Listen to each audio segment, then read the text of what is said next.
creature as frightening as the devil. A herald of catastrophe and calamity. I think it was something from another planet. The creature known as the Mothman appears only at night, instilling fear and terror in all those around it. People were taking guns and rifles. It was kind of like a hunt for Frankenstein. But who or what exactly is the Mothman? Is it mutants? Is it some sort of unknown, top-secret, evil monster that came out of it? What's the story behind the dreadful winged creature?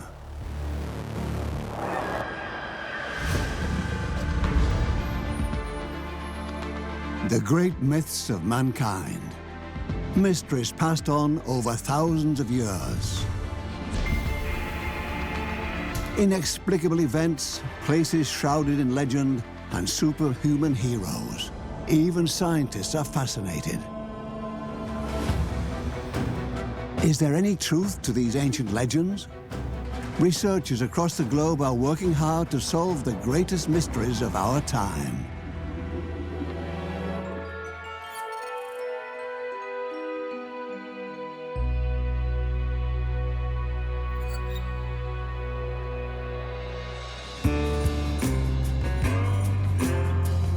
Point Pleasant, West Virginia. Faye Leaport is on her way to a deserted military facility. She will never forget what happened to her and her siblings here 50 years ago. This is the road we turned on that takes you to the TNT area. And back then it was not paved. It was a gravel driveway that could fit 4 car lengths side by side. And this is where we was going. From the minute we turned on the road back there, that thing was right beside of us. Faye Leaport is convinced of one thing. The creature they met that October night in 1966 was neither human nor animal. There was something about it that attracted me from the time I looked at it over here by my window, and that was those eyes. They were so big and went up to a point, and they're just red like you've never seen them red before. And it's not the first eerie encounter of this kind. Several reports claim that this mysterious creature has been sighted in this region. It was standing there, and I tried to yell, and I couldn't make a noise. It just sort of paralyzed me. I was just sort of frozen. It wasn't a man, it had feathers. Maybe my whole mind just died. See, there were always rumors that whatever it was lived in that North Power Plant nest. Oh, I have no doubt in my mind at all that there is other civilizations, and we're not here by ourselves, hell. What the eyewitnesses describe is astonishingly consistent. They all claim to have seen a human-like figure with fiery red eyes, hands with long claws, and wings spanning several meters. They call him the Mothman. In modern legends and urban myths, the incident is likely to have happened to somebody close to you, a relative or a friend. They also follow the structures of ancient myths. So, for example, in the Mothman, we have a man with superhuman powers, somebody who is hugely big and can fly at incredible speeds. Point Pleasant on the Ohio River. Between 1966 and 1967, the Mothman was reportedly spotted here over 100 times. To this day, many people still cannot explain these strange occurrences. Many believe he is a herald of disaster.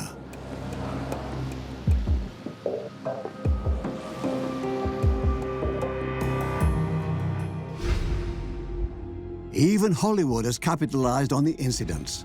The film The Mothman Prophecies with Richard Gere brought worldwide attention to the myth.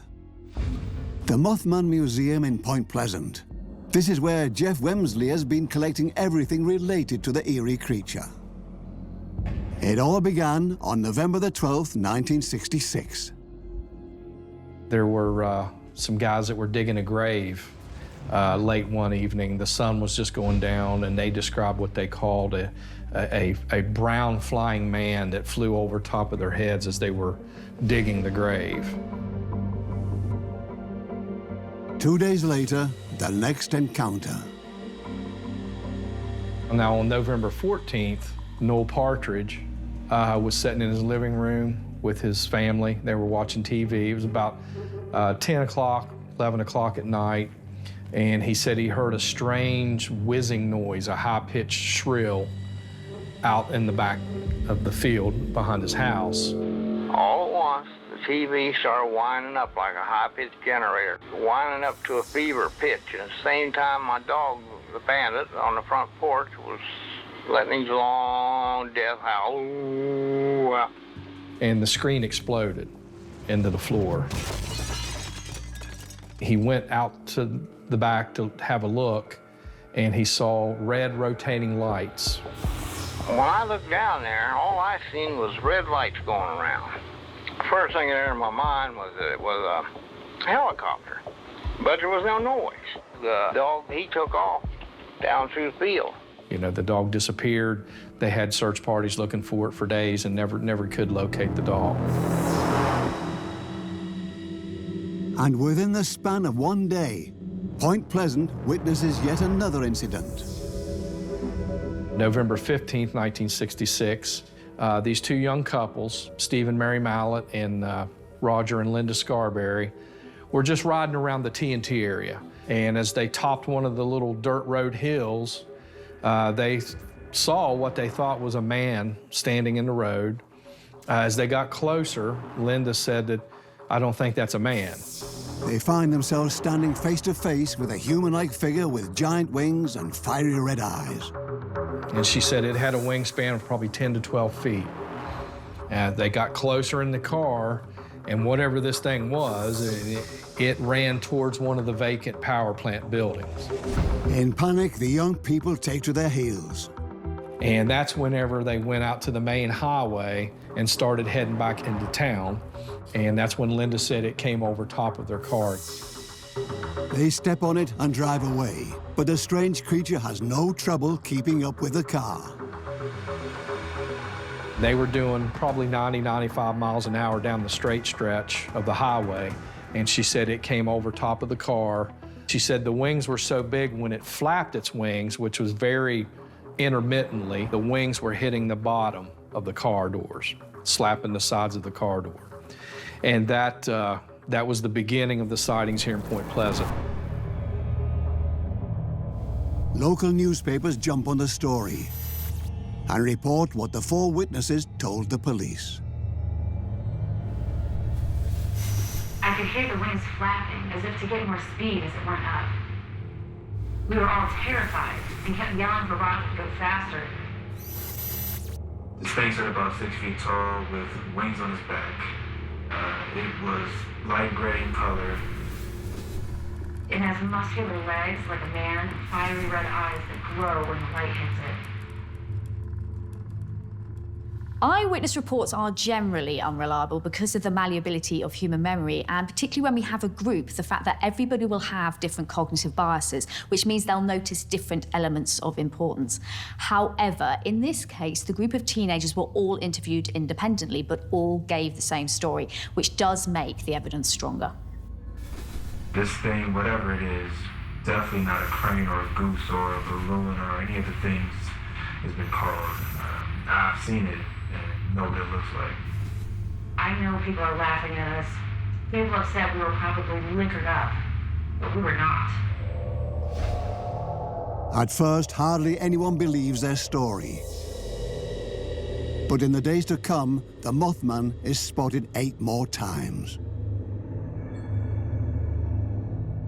You had several more sightings, in the following weeks. And, it was all different types of people. It was elderly people, it was business people, school teachers, It wasn't just a bunch of teenagers seeing a big bird flying around in the TNT area. In the following weeks and months, an increasing number of witnesses come forward, claiming to have also seen the creature. Their descriptions match.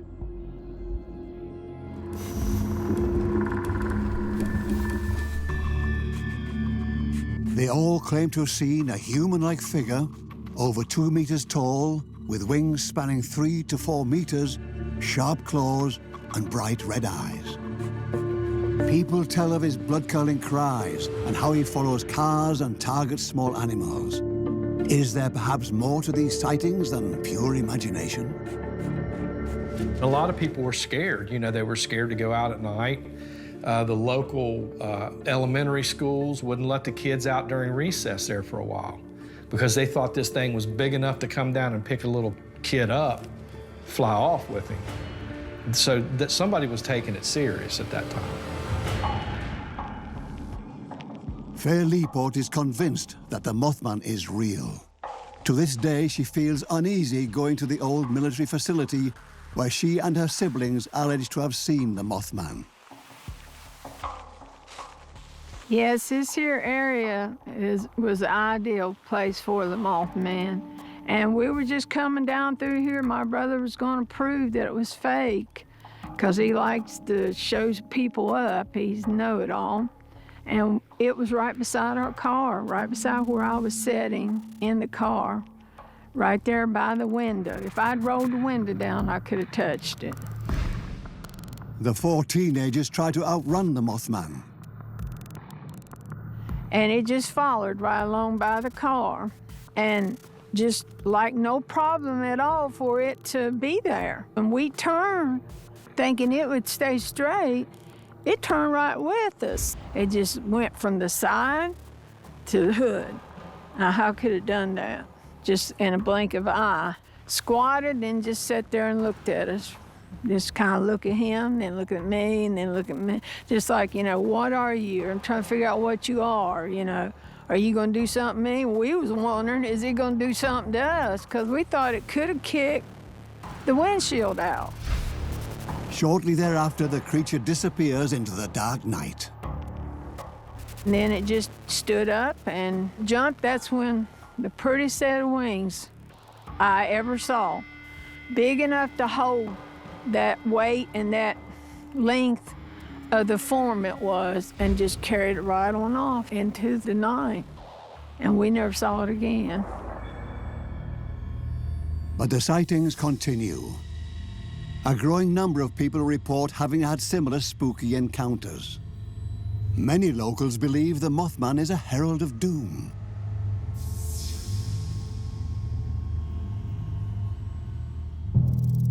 In many cultures, moths symbolize death. A moth that enters a house is said to be a sign of imminent disaster. Others believe that moths travel between the worlds and harbor evil spirits. The moth started out, of course, as a caterpillar, but unlike the butterfly, which opens into the day, the moth opens into the night, which is associated with death. So it's like it's being reborn into death itself.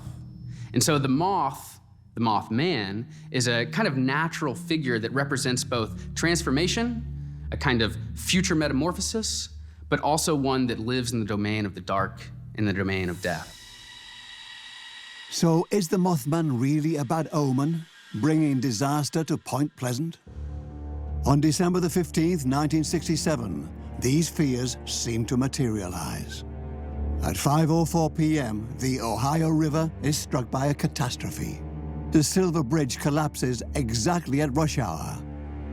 Nearly all of the 37 cars on the bridge at that moment fall into the river. 46 people die. For some Point Pleasanters, it's clear that the Mothman ushered in the catastrophe. The Mothman event was incredibly traumatic. 46 people died. And there were a huge number of paranormal activity reports. And when there are that number of reports and that many people die, it's going to be a hard memory for Americans to forget. The winged creature was reportedly seen on the bridge just minutes before it collapsed. Speculations are spreading. Is the Mothman an evil spirit? A demon from the afterlife? People believe in bad omens because they give us some control over something that is uncontrollable, one of the functions of myth. In this case, with the bad omens in the Mothman, it's about trying to control the future. So the fact that the Mothman is there and he can tell people about what's going to happen in the future gives these myths more power. Since then, people all over the world have spoken out, also claiming to have seen a winged creature shortly before catastrophic events, like the collapse of other US bridges, during the swine fever in Mexico, and also before the 9/11 attacks. Is the Mothman trying to warn us? Is he the bearer of disaster? Or is it all just a figment of our imagination? Linda Godfrey is looking for answers. The cryptozoologist is an expert when it comes to sightings of mysterious creatures. She's been on the trail of these alleged monsters for more than 20 years in the US.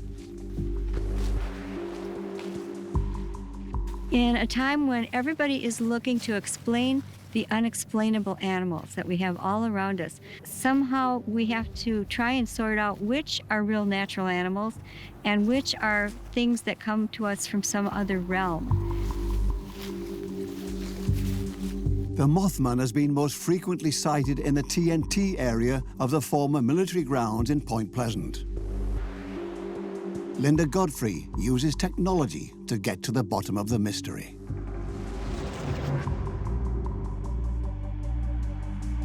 Ooh. So I got a small reading with the magnetic, which was interesting. And then I switched it over to the radio, microwave, and got quite a lively jump there for a few seconds that it was handling it, and then whatever it was moved away. It doesn't necessarily mean that the Mothman was here, but sometimes there are links between sightings of unknown creatures and odd EMF or electromagnetic readings of different instruments. So it's maybe just a hint of the past. Is there a physical explanation for the Mothman? Linda Godfrey is investigating several theories. A lot of people think that the Mothman is something that came from another dimension. And when I see this series of concrete buildings, one set inside the other, just in a row, and then it ends in the woods, it's like a portal into another dimension. You can see why somebody would think that.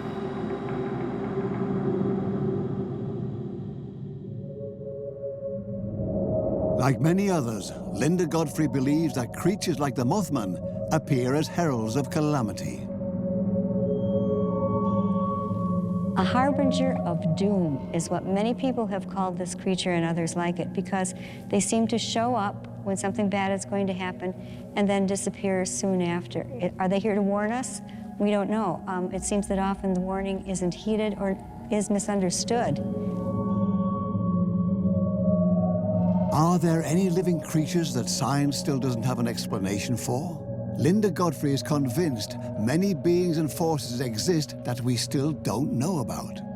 I don't really know if there is a way to interpret what these things are trying to tell us. If anything, perhaps they're just observing from some other place that is interested in this sort of tragic thing that happened at the Silver Bridge.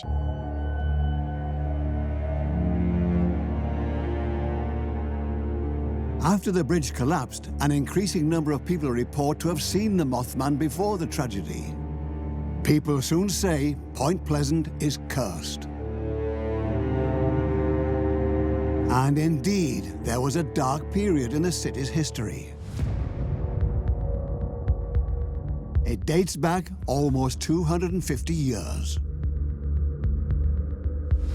Back then, white settlers are pushing further into the territory of Native Americans.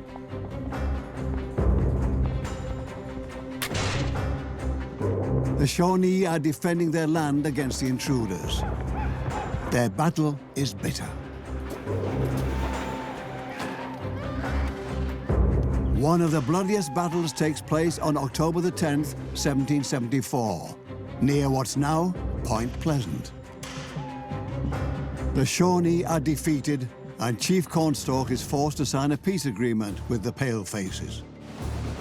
A few years later, Cornstalk is arrested by soldiers and killed in cold blood.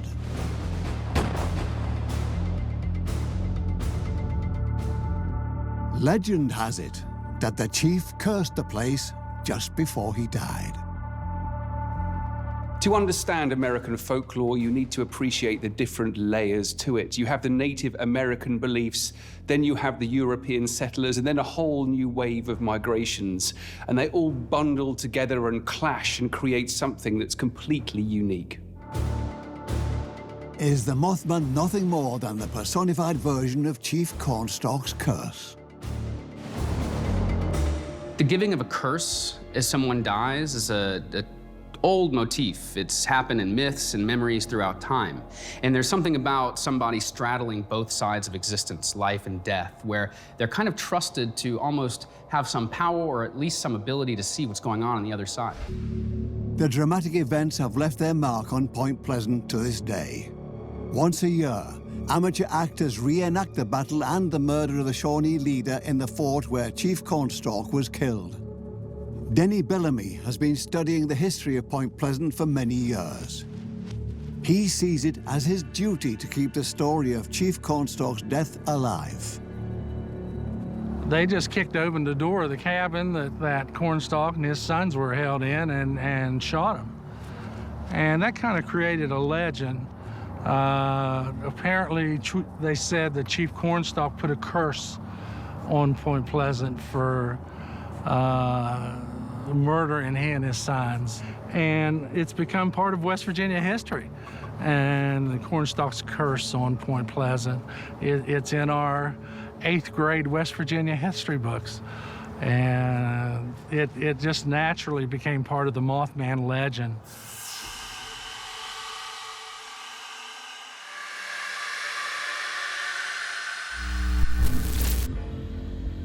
Those who believe in this theory point to several other tragedies in the Point Pleasant region. One such tragedy being amongst the worst mining accidents in the history of the United States. The region has also been hit by tornadoes and floods. Some think this is clearly Chief Cornstalk's revenge, and the Mothman shows up as a sign of the catastrophe to come. The myth has survived for so long because it's got such great themes of bravery, morals, and injustice.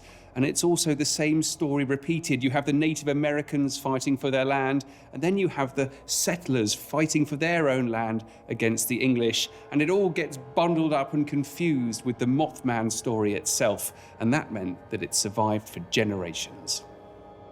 The notion that winged hybrid creatures are evil omens dates back to antiquity. One such example are the mythical harpies. Upon the god's command, they allegedly carry the souls of the deceased into the underworld or kill sinners and blasphemers on Earth. Is the 20th century Mothman linked to an ancient legend? Or is it a completely different creature living in the woods of West Virginia?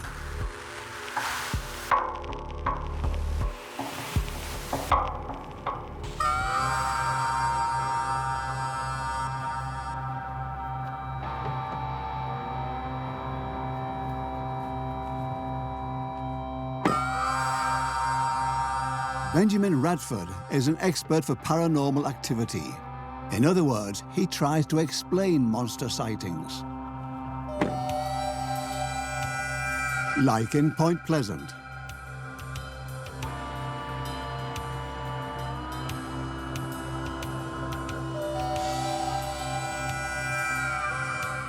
I've heard a lot about Mothman over the years, but I've never been here, so this is very cool for me.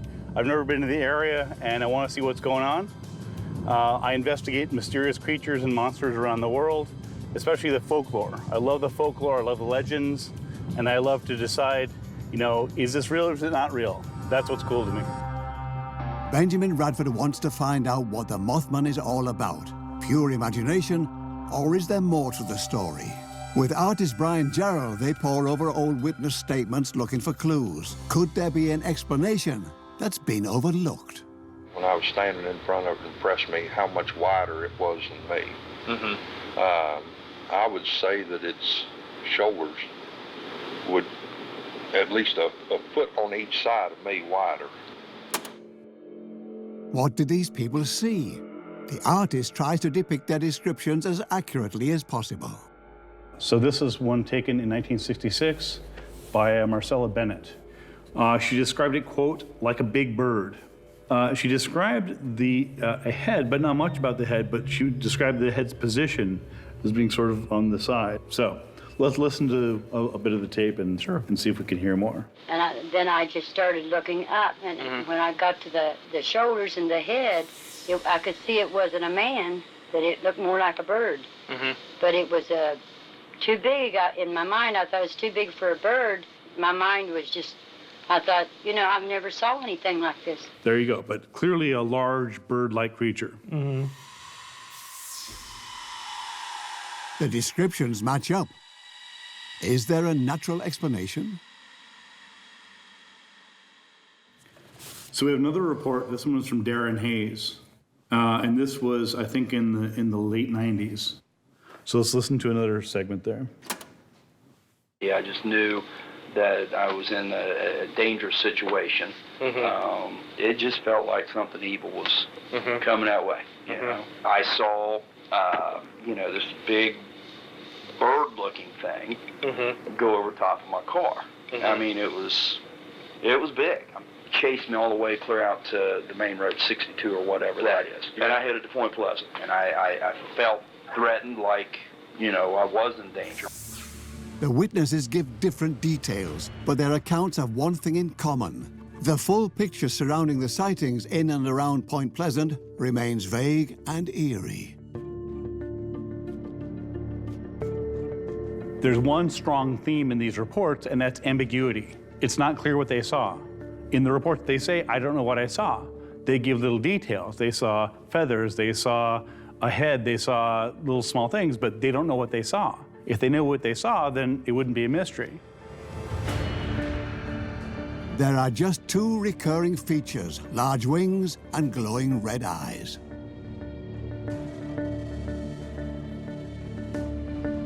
Benjamin Radford has a theory as to what those people might have encountered.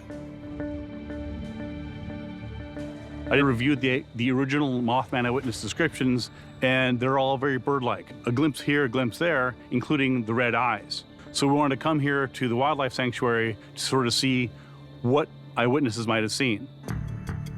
Radford believes the sightings of the Mothman can be traced back to large owls. They are nocturnal and fly nearly inaudibly through the night. Could it be that the myth is nothing but a case of mistaken identity in the dark? Look at the claws. Yeah. Wow. And just the eyes are just, wow. One of the early depictions was of these glowing red eyes. You're used to it, but I'm telling you, when the bird turns and looks at you, it's unnerving. It's absolutely unnerving.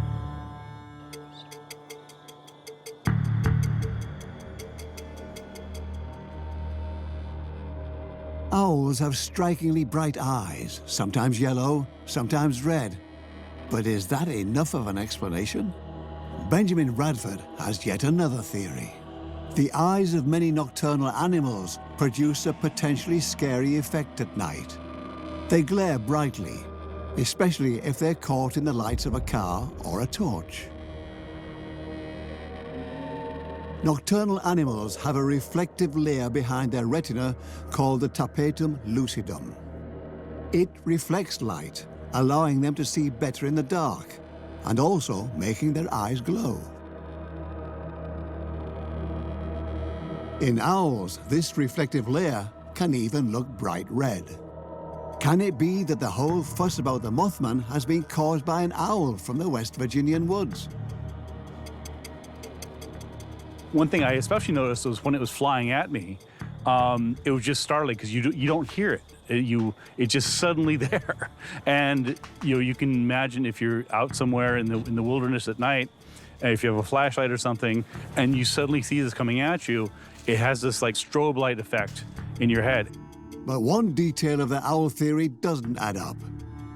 Witnesses have described the Mothman as 2 meters tall with a wingspan of up to 4 meters. So when you look at the wingspan of these owls, they're between about 3 and 5 feet wide.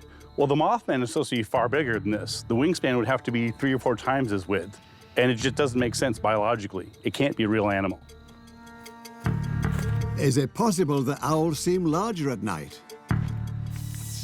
Or is there another explanation for the Mothman sightings? Psychologists Niels Haberman and Svenja Hausner want to investigate these occurrences. They specialize in analyzing witness statements in criminal cases. Do they see any patterns in the Mothman reports?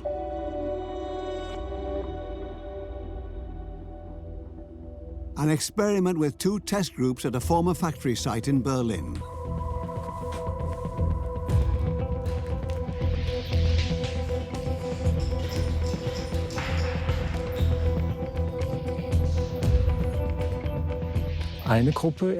One group will be briefed on tasks to be solved.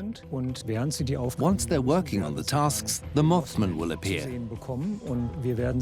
Afterwards, we will ask them what they think they saw. The second group, however, will receive old information about the Mothman myth in addition to their tasks.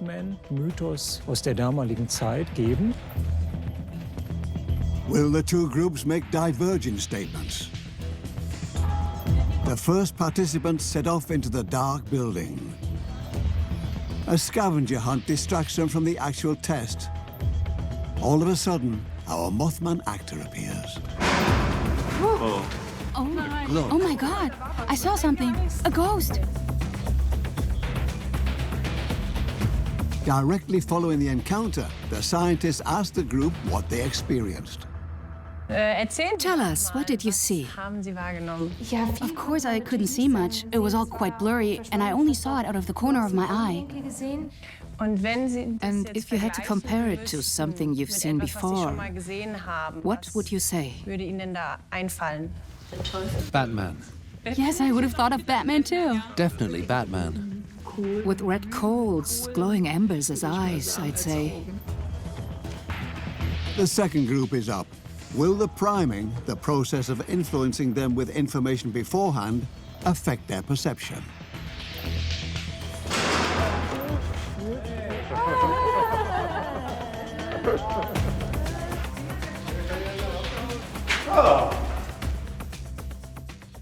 Okay, so what did you see? What was particularly striking? Okay, so the creature was black, and then it moved a bit like a flying bird, but well, without actually flying. Wings flapping. Wings flapping? Yes. All right, I think I heard a cry. What did you think of when you saw it? I thought of the Mothman, because we had read about him in the texts before. My first thought also was that it reminded me of the Mothman. Which one of you actually saw something at all? Well, I, for example, didn't see it, but now that everyone said they saw something, I'm starting to think I saw it too. Well, I really didn't see him at all. I only heard the stories about what the others saw and heard some sort of sound. And in my imagination, I picture something horribly frightening, quite huge and bird-like, just because I've been influenced by what the others saw. The experiment demonstrates that priming works.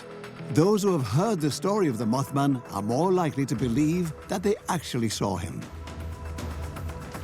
In the second group, several features were mentioned that were also mentioned in the newspaper articles, like the feathers and the wings. This shows that the information presented in the articles influenced their perception. Psychologists have an explanation for this. Whenever we see something inexplicable, our brain fills the gaps with information it already has. Many Mothman sightings can therefore be traced back to media reports. Apart from emotional state and stress, other people's suggestions can have a powerful impact on what we remember because the memory is so malleable. So in the case of Mothman, where there's a lot of contagious behavior and a lot of media interest, the fact that so many people are talking about it can alter our memory. So is the Mothman really nothing more than hype created by the local media in Point Pleasant? Word spread real quick, around town that, something strange was going on in the TNT area. So it got to the point where everybody was driving up to the TNT area to get a look at whatever this thing was. And it got kind of dangerous because people were taking guns and rifles and things like that. So the National Guard had to come in and kind of quarantine that area off. It was kind of like a hunt for Frankenstein. In fact, after the collapse of the Silver Bridge, Mothman sightings have declined sharply. It seems that the disaster has brought a new story into focus.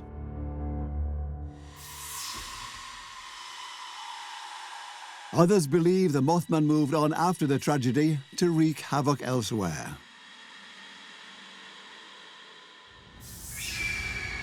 Or is it not the Mothman that carries on, but rather the story itself? University 911, where's your emergency? In the early hours of February the 28th, 2019, a man calls the Chicago police. I think there's a strange creature in the parking lot, something weird. The caller reports having seen an unusual creature with wings and glowing eyes. The sheriffs immediately rush to the place of the sighting, but the creature is nowhere to be found.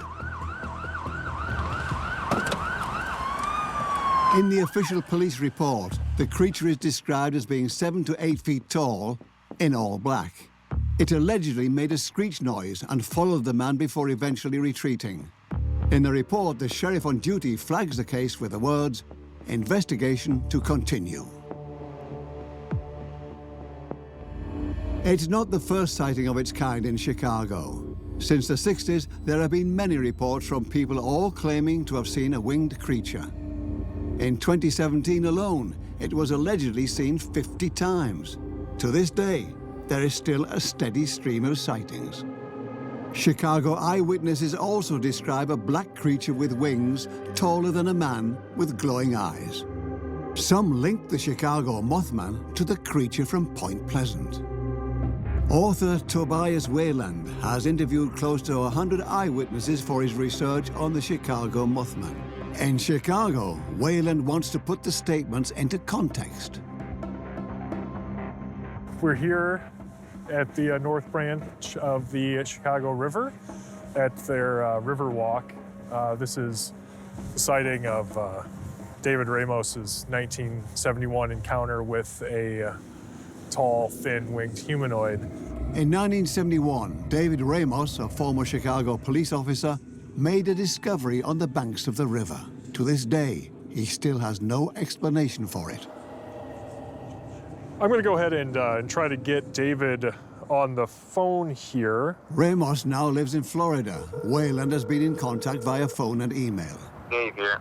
Yeah, hey Dave, it's Tobias. Thanks for taking the time to talk to me again. And I was hoping that you would you'd just walk me through your experience.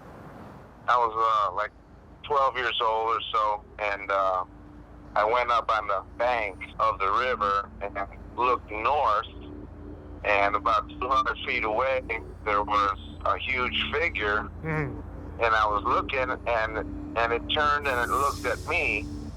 Like I couldn't see a face, but I could see, like, two big eyes. Right, and do you remember what color those eyes were?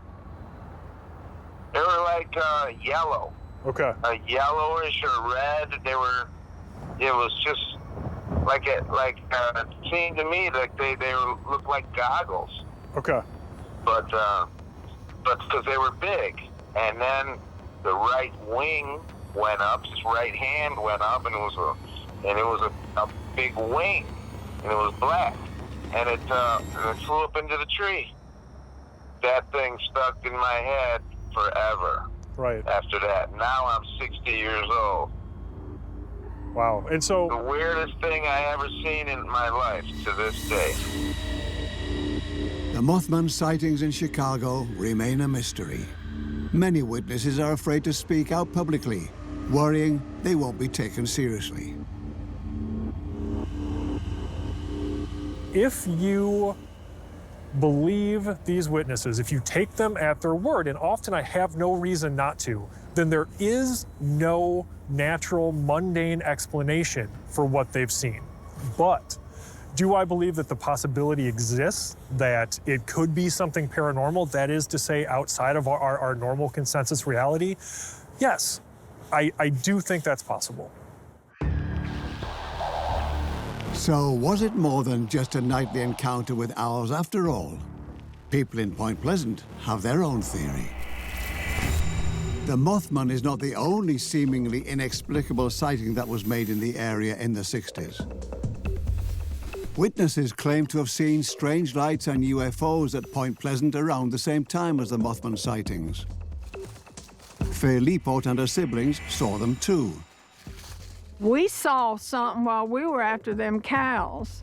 We were sitting on the hillside and something all of a sudden was right above us and opened up spotlight or some kind of light shining down on us to the point that it just felt like it was so strong that it was just beating down on your head. And I just kept feeling that light. And I said, what is this, you know? And I looked up and that's when I could see a perfectly oval shaped gray. And then as soon as I did, the light went off and it was gone, just as quiet as it came, just as quiet as it left. More than 100 witnesses report having seen similar flying objects in 1966 and 1967. Others speak of mysterious men in black, men dressed in black suits visiting Point Pleasant. Were they trying to cover something up? Is the Mothman an extraterrestrial? Or a secret experiment of the US government? In the 60s, we weren't very far removed from a nuclear blast, from major state propaganda. We were in the middle of a Cold War. Espionage was sky high. Paranoia was very real. And we see the world through the lens that is ourself.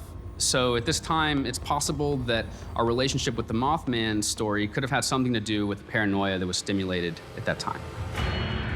As early as the 1960s, there were stories about the TNT area near Point Pleasant. Allegedly, the facility served to conduct experiments and weapon tests. Some even believe it was a secret military base. Fact is, in World War II, an ammunition factory was built along the eastern shores of the Ohio River, producing hundreds of tons of TNT explosives a day. The factory area was kept top secret. This was a city within itself, okay? The people that worked there during wartime, it was very high security. You couldn't just drive up there and look around, you know. They would take people to work on buses that had the windows blackened. They didn't even actually know where they were going to work. They would work their shift, they would bring them back into town and drop them off. It remains unclear whether other secret military projects were taking place on site. The documents are still classified. Today, the forest surrounding the former ammunition factory seems deserted. Old bunkers where the explosives were stored remain to this day.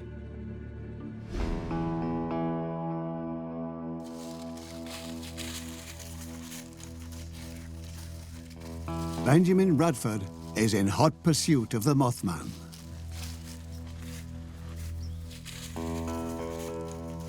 So there are hundreds of bunkers around here, and this is one of them. This one's still closed off. In fact, it says high explosives on it. So I don't know what's in there, but probably dangerous. Anytime you have something that's hidden or kept secret like this, it's going to generate stories. It's going to generate mystery because people want to know what's in there, what's going on there. Why is this still closed? Is all this secrecy just fuel for the imagination?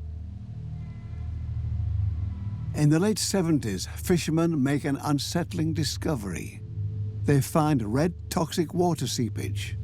Apparently, the ammunition factory's dangerous legacy.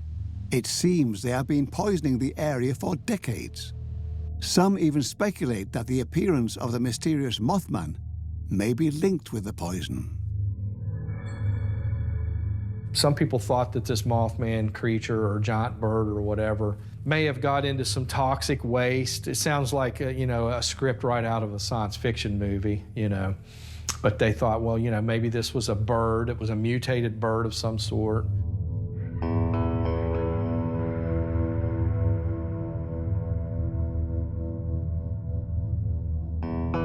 The exact composition of the chemical residues in the area remains unknown. It seems likely that more dangerous waste is hidden there. It's not just a wild area, it's also a contaminated area and a government-controlled area. At one point, it was a secret base. And later on, when it was discovered it was polluted, that just added to the story, right? Because the question is it mutants? Is it some sort of unknown, top-secret, evil monster that came out of it? And it's that whole sort of Frankenstein's monster theory, right? It's like, you know, man was meddling in things they shouldn't have meddled in, and what may have come from it? And to some people, the answer is Mothman. The secrets of the TNT area still fuel the legend of the Mothman to this day. It's a pretty creepy place, whether there's Mothman here or not. A place like this is exactly where you would expect monster stories to come from. This is monster heaven, right? This is where they are. They're always the creatures of the edge, and this is the edge. And it seems as though the Mothman continues to haunt the place.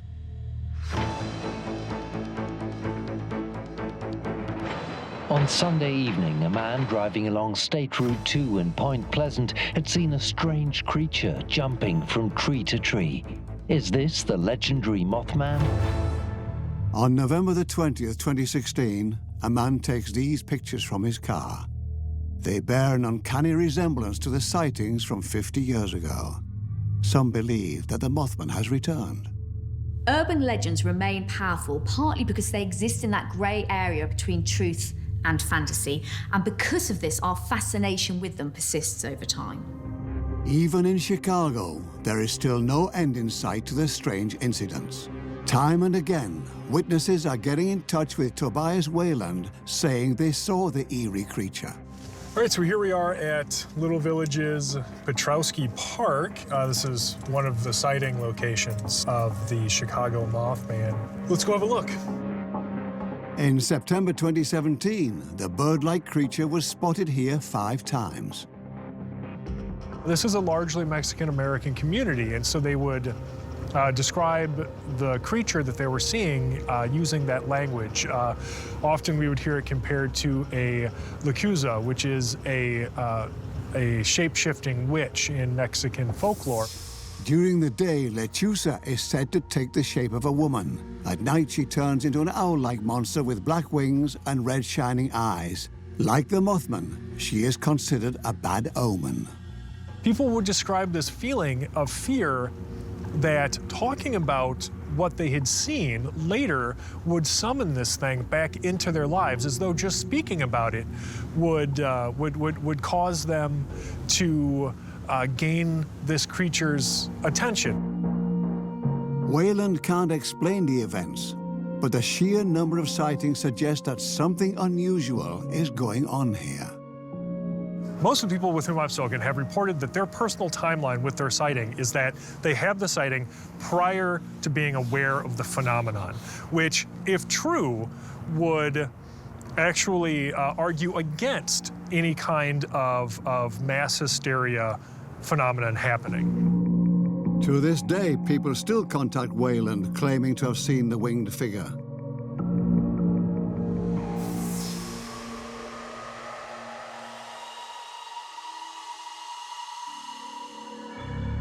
Faye Leaport is convinced, too, that her encounter with the Mothman was no illusion.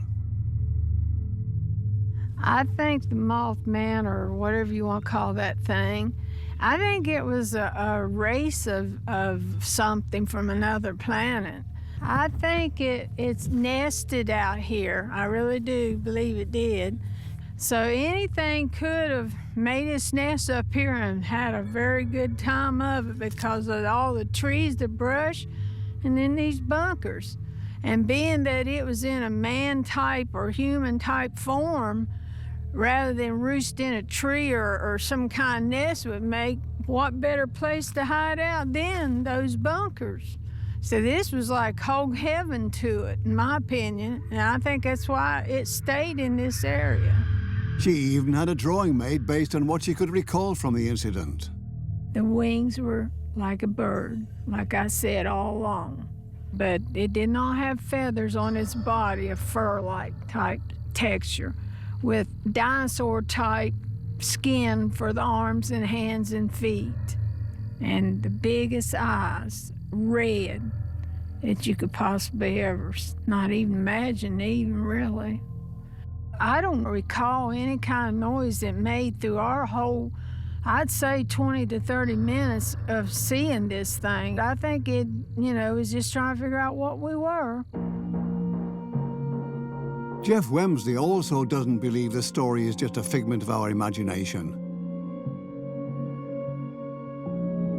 People now, with one touch of a button on a computer, can tell their story to millions of people.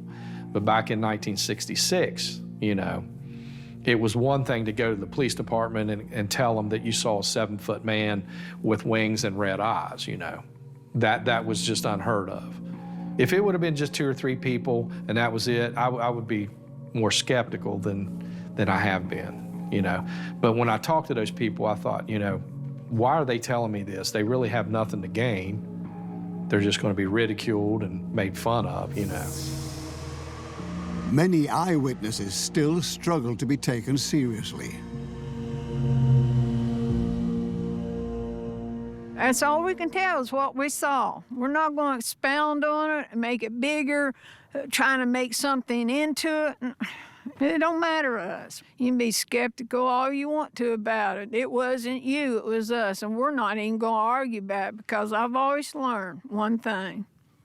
You can tell a lie 100 times trying to prove it, and it'll all be a different way. A truth stands for itself, and you can tell it over and over, and it'll be the same every time you tell it. And that's what these people and myself are telling, over and over and over, the same thing, the truth. It remains unclear who or what the people in Point Pleasant and elsewhere saw, or whether the Mothman is just a figment of their imagination. But one thing seems certain. It is only a matter of time until the Mothman is seen again.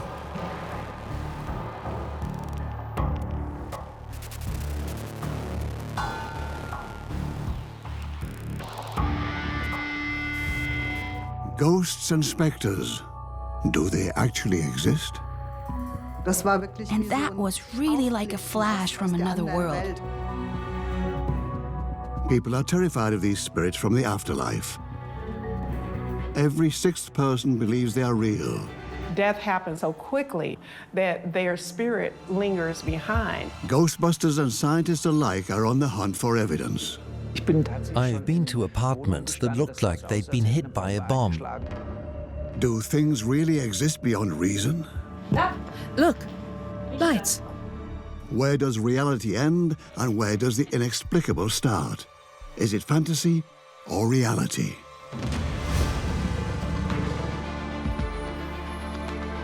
The great myths of mankind. Mysteries passed on over thousands of years. Inexplicable events, places shrouded in legend, and superhuman heroes. Even scientists are fascinated. Is there any truth to these ancient legends? Researchers across the globe are working hard to solve the greatest mysteries of our time.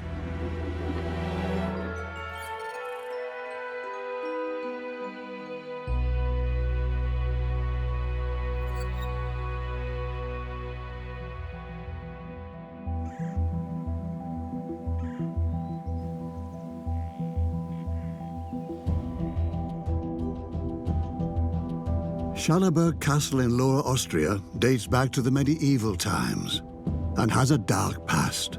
Some visitors are said to have fled the castle in haste. Legend has it that the ghost of a young girl haunts the catacombs, her face covered with hair. The villagers call her the Dog Maiden. For 28 years, Johannes Ertl has been the custodian of Schallenberg Castle. He claims to have seen the Dog Maiden many times.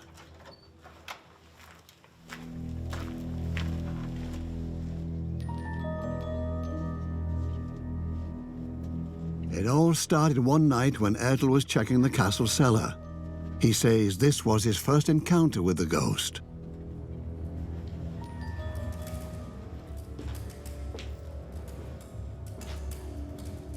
It was late and an event had taken place that night. Everyone had gone home.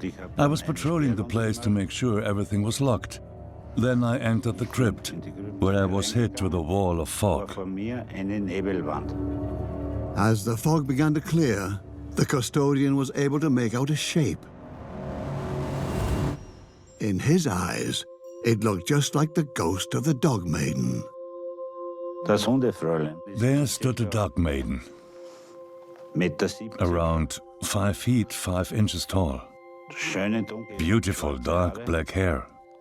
She had what resembled a dog's snout, but there was nothing mean about her. It was the first time Johannes Ertel ever saw a ghost. I was panicking. All of a sudden, the fog closed in on me, and the dog maiden passed through me.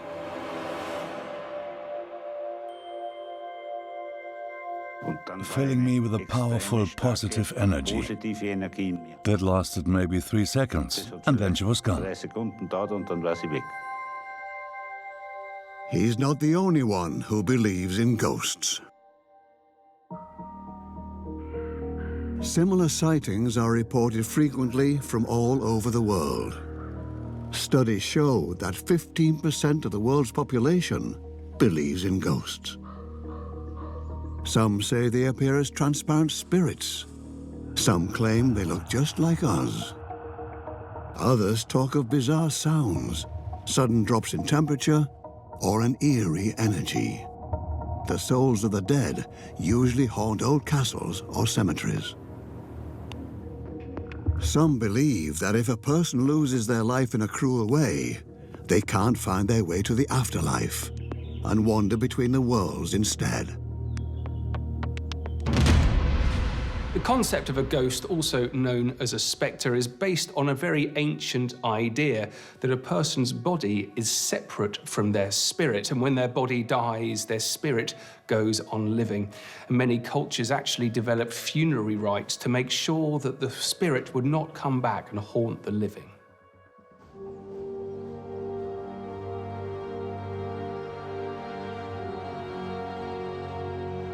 England, home to a striking number of ghost tales. Every other castle is allegedly haunted. On foggy days, reality seems to blur, and the souls of the dead are said to roam the alleyways of towns and villages.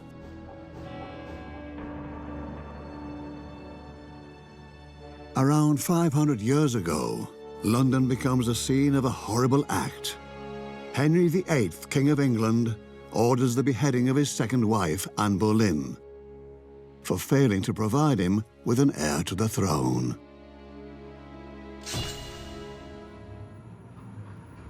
Legend has it that every year on the day of her execution, Anne returns to Blickling Hall in a carriage drawn by headless horses.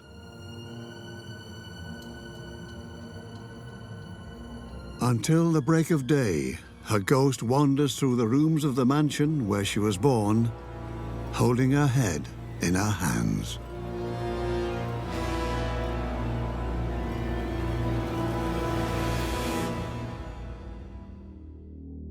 That's just one of many tales of ghosts. Is it all an illusion, or is there more to it?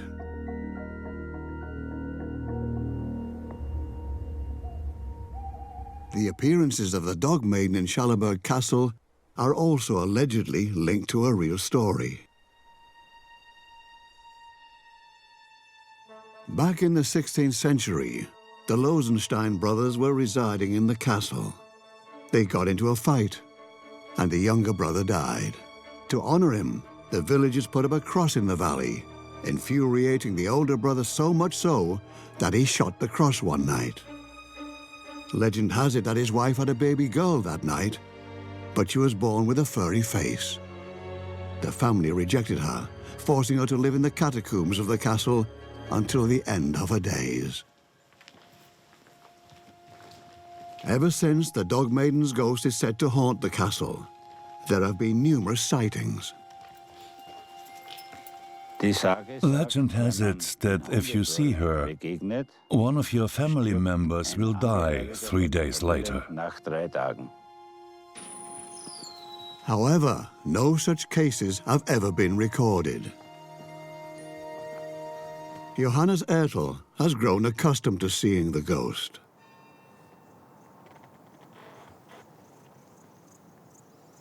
I felt her presence again 3 days ago on the second floor. And right now, she's standing behind us.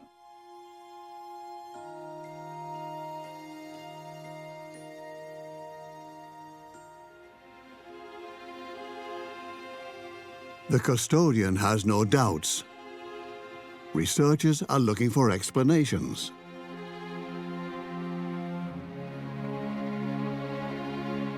Death may be the primary concern of most humans all over the world and throughout time. And to confront a ghost isn't just to confront this scary representation of death, but it's also to existentially confront the concept of death. And so seeing a ghost is kind of like the ultimate confirmation that there is an afterlife, that it doesn't just end. Humanity has long believed in spirits. Even the Neanderthals had burial rites. Researchers have come across lovingly arranged grave offerings and interpret this as proof that people have long believed in life after death.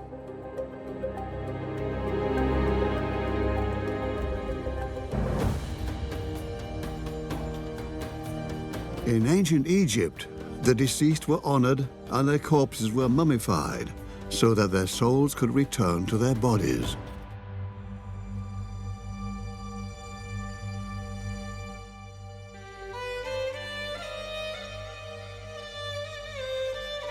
The Egyptians built extremely elaborate tombs for their pharaohs, some even with west-facing stairs that allowed their souls to leave the burial site in search of the realm of the dead.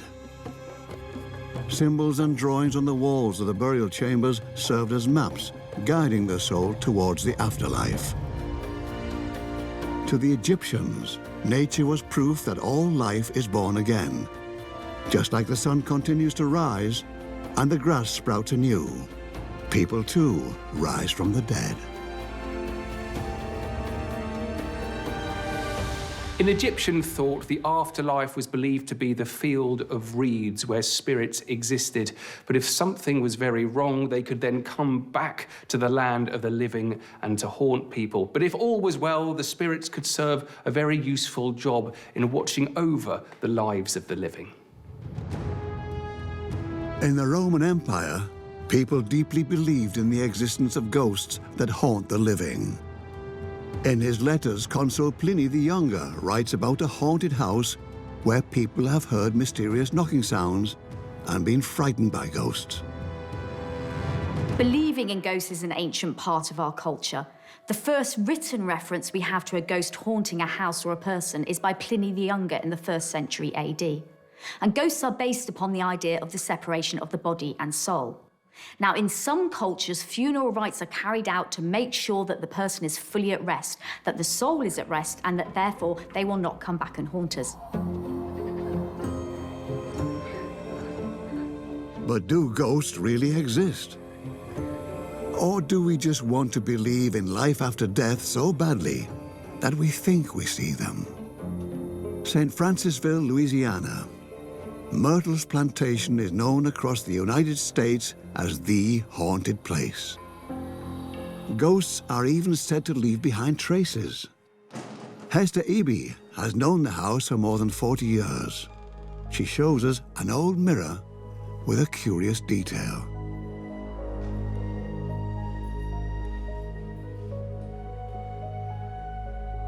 Well, the mirror frame itself dates from around the 1840s. Now, the glass has been changed a number of times, and each time a new glass is placed back into the original frame, the same prints will reappear.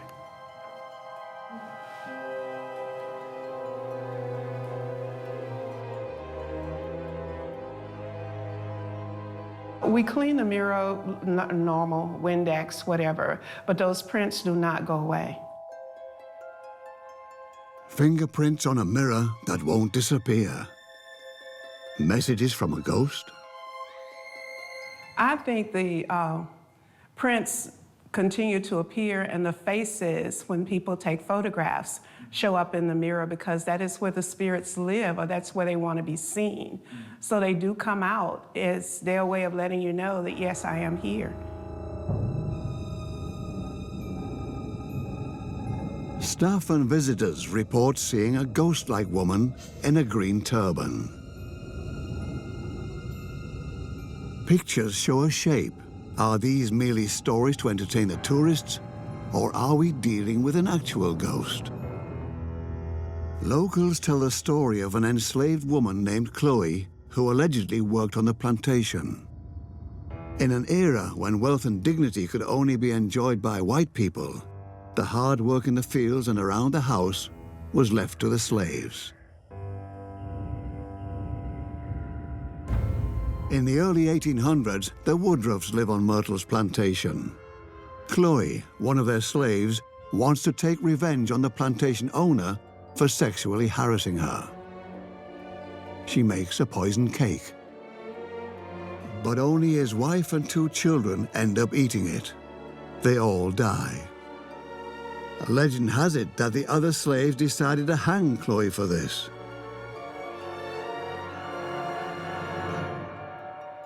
After committing such a horrible crime, her soul is unable to rest. She is said to still haunt the plantation to this very day. I believe they're still here after all these years because it's their home. A lot of psychics have told us time and time again that death has happened so quickly with some that their spirit lingers behind, and they're not at rest yet. This was their home. It's still their home. Hester then speaks about something that happened to her on the plantation. What had happened to me not long ago, if you permit me to say, we had a school group here, and we were about 13 children. I came out and was greeting this small group. There was a little girl, she was about maybe 8 or so, and she looked at me and she said, "Why are you dirty?" So I looked down to make sure I was kind of halfway decent, knowing a spot was there, but everything luckily would look like it was fairly in place. But then she said, "Are you hungry? Why are your clothes torn?" And I could tell she was looking beyond me. So she was not talking to me. She was talking to someone else.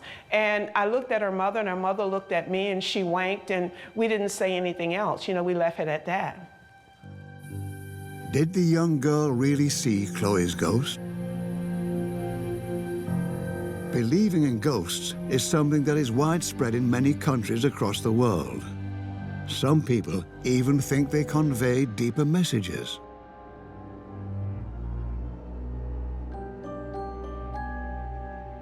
Custodian Johannes Ertel also has an explanation for why the dog maiden shows herself to him. I believe that I've had a previous life. In the 12th century, I was a priest, a Yesayer. And in the 14th century, I was an executioner and led people and souls to the dark side. To him, the dog maiden is sending a clear message from the afterlife, asking him to do good in this life. The encounters have fundamentally changed Johannes Ertel. The dog maiden reveals herself, and when she does, she always fills me with positive energy, showing me I have the strength to push away negative energy, thereby stopping my soul from caving into dark impulses. Can science provide us with an explanation for ghosts like the dog maiden?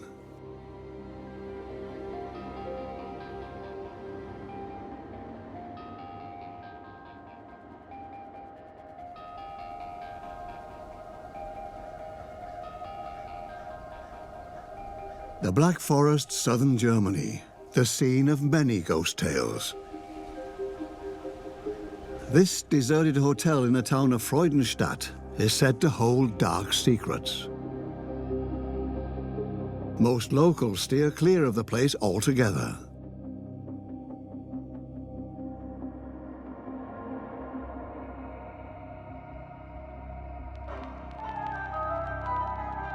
100 years ago, high society from all across Europe came here, including the Queen of the Netherlands.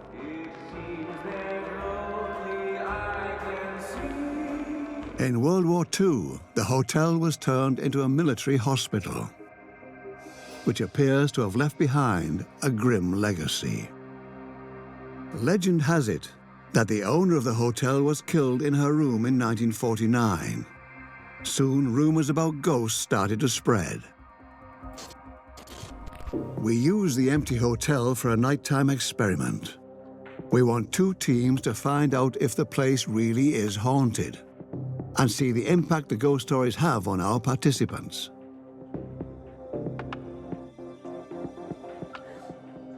Researchers believe that ghosts primarily exist in our heads. Psychologist Lydia Benecker will evaluate the participants' behavior from a scientific point of view. The participants describe their first impressions. Also ich finde, das Unheimlichste daran ist, dass the scariest part for me is knowing everything that's happened here. And now I have to walk through this place, maybe even alone. That's what makes me nervous. Nervous? Yes, I'm nervous. The sheer fact that everything still looks the same and nothing's changed. And that's really quite, well, creepy. Wie nennt man das? Sehr unheimlich? The hotel seems unusually clean to me, but not terrifying in itself. I actually don't believe in ghosts. I generally don't believe in ghosts, but let's just see what happens. Bin gespannt. The hotel is in complete darkness. Our participants are only carrying a torch and a night vision camera. So, jetzt blicke ich's. Ah, now I get it. Oh Leute, das... I have to admit, I'm feeling a bit uncomfortable. My God. Okay, also... I actually don't want to go into this hallway. Me neither. Our psychologist, Lydia Benecker, notices how uneasy they feel. What's perfect about this is that they set the general mood. Of course, they're afraid because they are thinking about the terrifying stories. The team that doesn't believe in ghosts remains fairly unimpressed. What's that? A torch, I believe.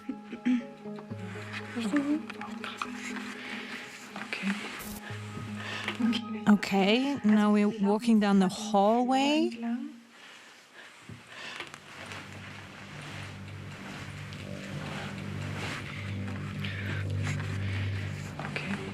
Of course, lots of unexpected things can happen.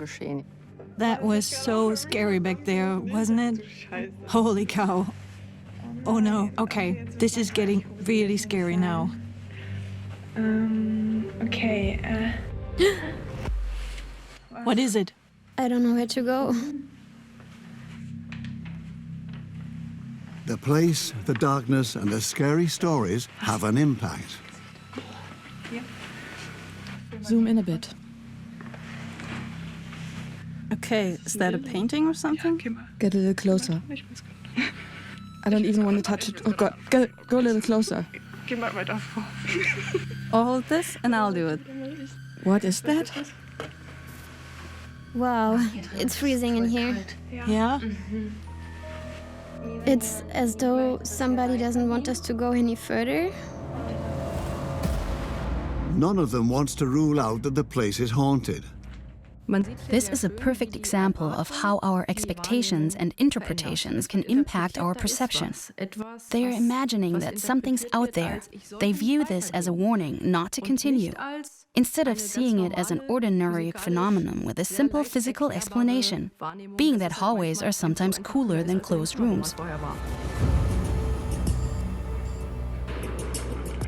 Team 1 aborts the test. The second team also decides to finish their tour through the haunted house. Okay, wir haben jetzt beide miteinander. We had a chat and decided, all right, let's quit. I wouldn't have wanted to continue because I didn't know what else was going to happen, what was coming. It did get quite scary at times. and we felt a strong current of air pass by, but we couldn't see an open window or anything. Yes, I found it a bit frightening, I'll admit. Do I believe there could be ghosts here? I'm tempted to say yes. The experiment confirms the hypothesis. The environment and our briefings had an impact on both teams. The way we perceive the world is actually based on how our brain interprets sensory signals. Our perception is therefore never objective. It's always a subjective interpretation that builds off of our knowledge, our experience, and our world views.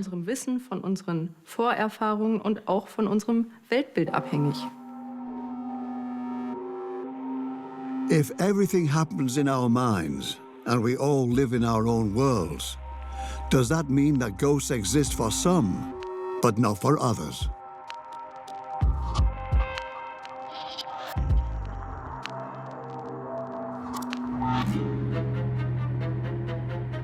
People have always been fascinated by stories of ghosts and spirits. They have also come to cinematic fame, like the infamous Poltergeist.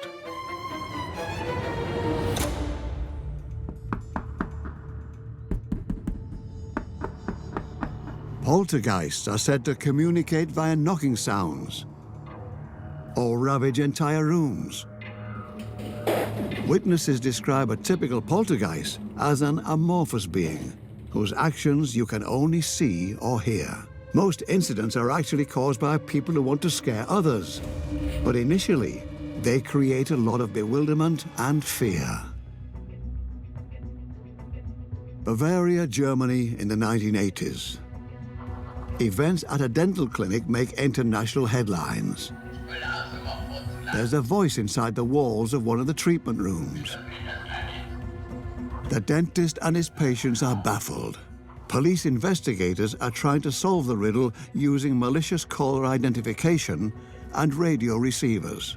Chopper, as the voice calls itself, keeps everyone in suspense for over a year, until the staff noticed that the poltergeist only appears during the shifts of one particular assistant.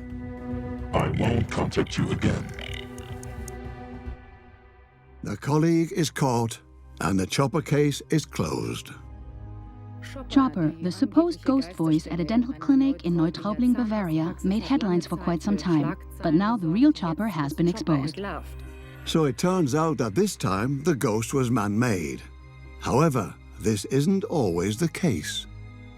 One thing is absolutely certain, and it's that there are some things in the modern world that science cannot explain, and yet there's an intrinsic desire within humans to try and explain everything. One solution, of course, is to say that things which there is no scientific reason for are supernatural.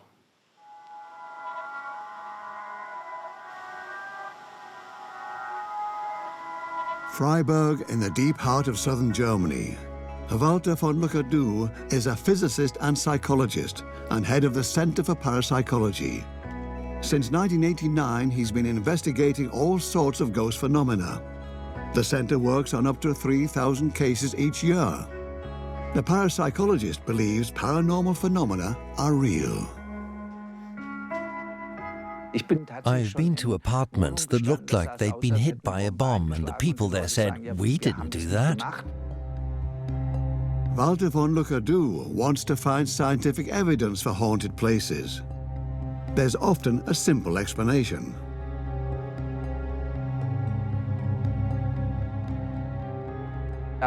One case I'd like to cite involves a young man who heard a voice in his apartment, so he called me. I asked him where the voice was coming from, and he got very shy and said, "It's coming from my tea kettle." He thought nobody would believe him and think he was crazy. The physicist has a suspicion. He asks his client to put the kettle on the stove, just as he always does. I asked him if there were any strong medium-wave transmitters nearby, and it turned out he was picking up the radio signal with his kettle. A boiling tea kettle, a stove top, and a nearby radio station. case solved. The alleged voices from the afterlife came from the radio. Curious, this time there is a logical physical explanation after all.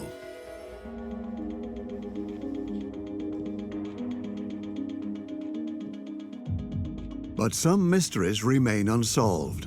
One famous example dates back to 1967. The Rosenheim case makes headlines worldwide and remains one of the most investigated, best documented paranormal phenomena to this day.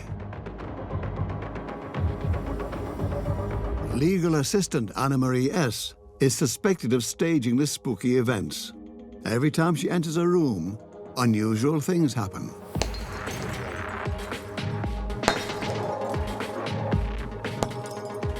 It's not every day that fluorescent lamps turn in their sockets, that bulbs burst and you hear banging noises. The Freiburg Parapsychological Center pores over every detail from the case. The former head of the center is convinced that this case was neither fraud nor the product of a technological issue. The Rosenheim case is unique because they conducted physical tests. These events have been confirmed by an objective source, adding credibility to the witness testimonies. I was standing in front of this small table while Miss Anna-Marie was making copies.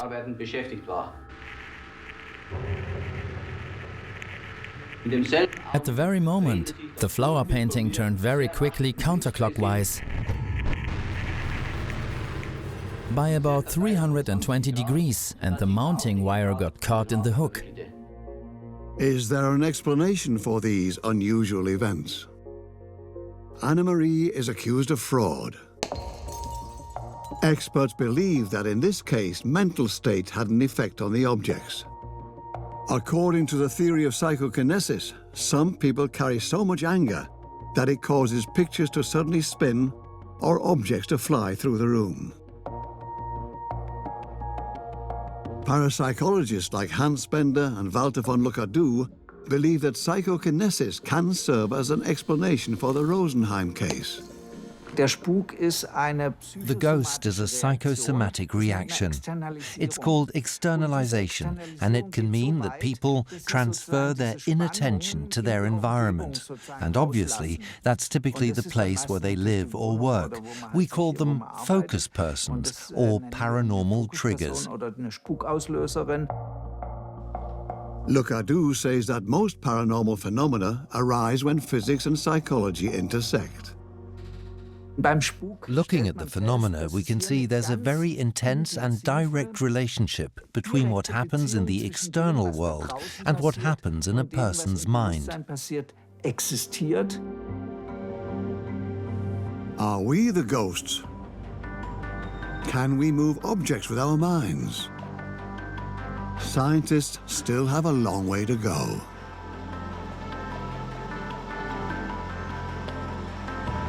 Some ghost phenomena can be explained by science, and some explanations require kind of either-or logic. So the idea is that if science can explain it, no other explanation can be true. So the real question to me is, if science can capture or explain or show some type of paranormal phenomena, does that mean there isn't some kind of subjective experience on the inside of that energy? Who knows, perhaps there is. The history of humanity is full of ghost-like phenomena. They can be found in every country and culture. But there's disagreement amongst the different cultures of the world when it comes to how the souls of the dead behave, or whether they are a blessing or a curse.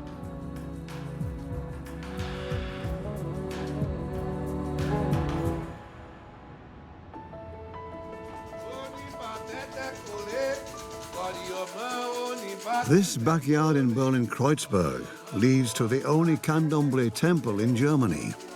It's a community center for people who believe in this Afro-Brazilian religion.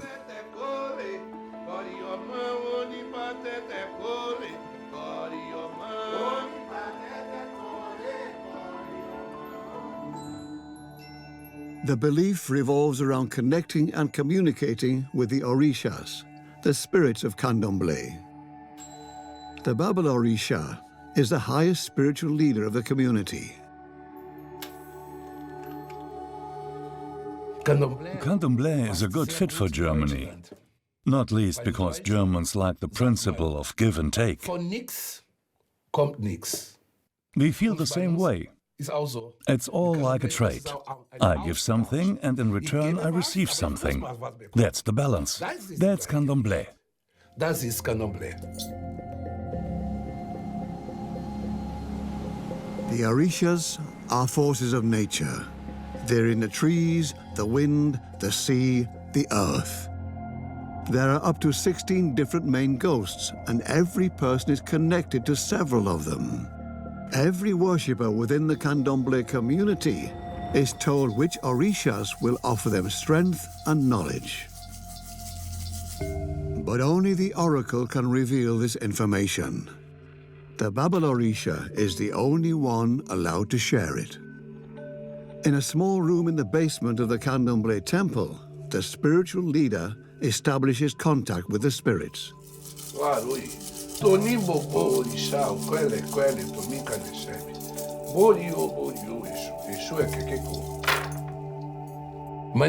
You are meant to identify with the elements that we call Orisha, or receive strength from them. For example, some people like the sea. When they are in the ocean, they feel a sense of power, a certain strength. By allowing this strength to enter their bodies, their existence is enhanced.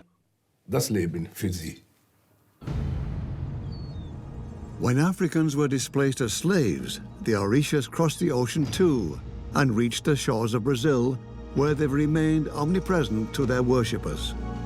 Holidays are celebrated with the Orishas, who are treated to dances, music, and offerings.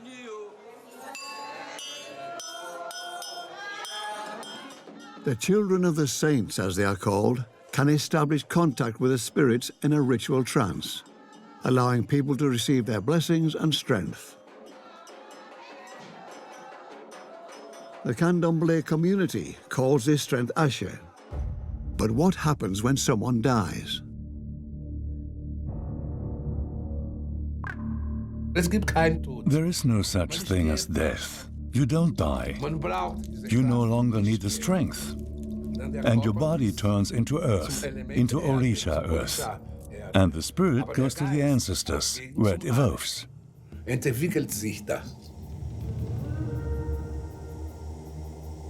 The Baba Orisha explains there's a special room in this house where, according to him, he sees his deceased relatives every now and then. I sometimes see the dead.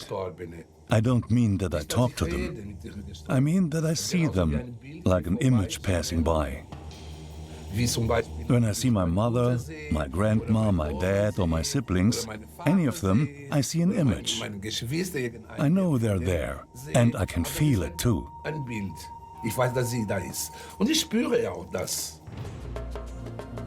Seeing ghosts and spirits as companions taking us to the afterlife might be a comforting thought to many. Believing in ghosts is a central and celebrated part of many cultures. In Mexico, the spirits of the deceased are commemorated in an extraordinary festival to this very day, the Dia de los Muertos. Mexicans believe their dead return once a year to visit their families, starting from the end of October and lasting until the beginning of November. What might seem frightening to outsiders is rather an exuberant celebration to Mexicans. They serve food to the deceased, like the sweetbread pan de muerto, skulls made of sugar, calaveras de dulce, or coffins made of marzipan. It's a big celebration accompanied by dances and music. Yellow and orange colors pave the way for the dead from the graveyards to their homes. The Mexicans say that these colors are easiest for their deceased relatives to see. Believing in spirits and religion, do the two share common origins? We're fascinated by the idea of the afterlife because it is, in fact, one of the last remaining big questions. Is there an afterlife? And we like to conceive of the fact that there is one because it brings great comfort, not only for ourselves, the idea that we will continue on after death, but also because of the fact that we will always have a connection to our relatives.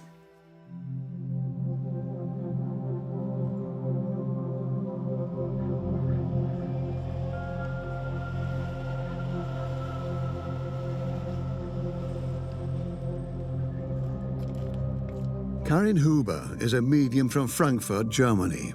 She believes she's been in touch with spirits since she was a child.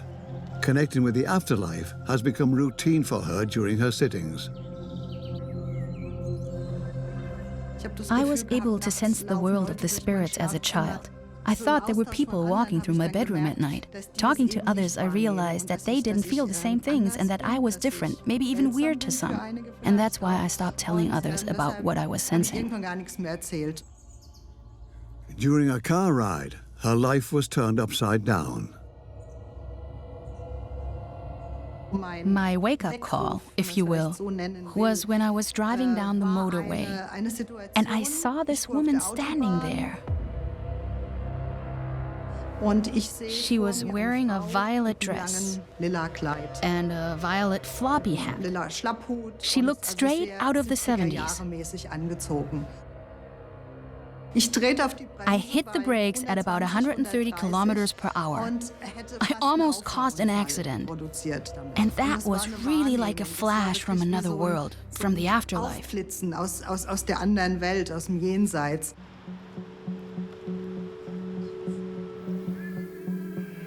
Karin Huber is preparing for today's sitting.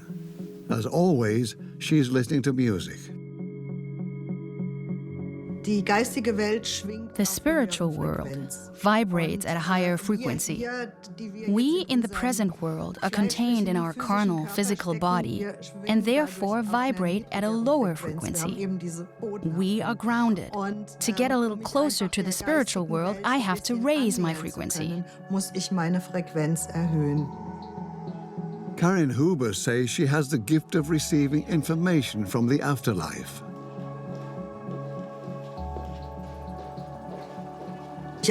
I work with my psychic senses. I can pick up images from the spiritual world, or sounds, sometimes a favorite song. It can also happen through my taste buds, tasting what might have been a favorite dish. I feel a personality, and all this information can be used. 4 clients are taking part in today's session. They're all hoping for her to make contact. When my sister-in-law lost her husband, we sat there wondering what we could do to help her. I didn't want to send her here alone, so I thought I'd give it a go myself. And at that moment, I didn't have any emotional baggage like, I really want to see someone. I actually just wanted to find out if this works. Okay, so I am sensing a woman, and as she gets closer, I feel that I'm working with someone who was very active. What I know is that there is a grandmother who wants to talk to her granddaughter, of course. And I also know that the granddaughter spent time with her grandma as a child or when she was young, or that she was partly raised by her. She also tells me that she cooked her own vegetables. So I'm in the garden and I'm pulling my potatoes or my carrots from the ground and I am cooking them. That's what she gives me. I could really sense my grandmother, my mom's mom. And that was exactly what Miss Huber said. Carrots and potatoes, that was our thing. I have to speak about food all the time. Okay, you get that? She takes me to the kitchen, and I'm in this rather old-fashioned looking kitchen with her. Yes, and I would like to... It's like there's a wooden bench I'd like to sit on now. She's showing me memories, how you cooked and peeled vegetables together, because I can see the carrot peels. She says you two were in your own world in that moment. She's just just one thought away, and right now you are receiving a lot of support from her. That's what she wants me to tell you. Gerne.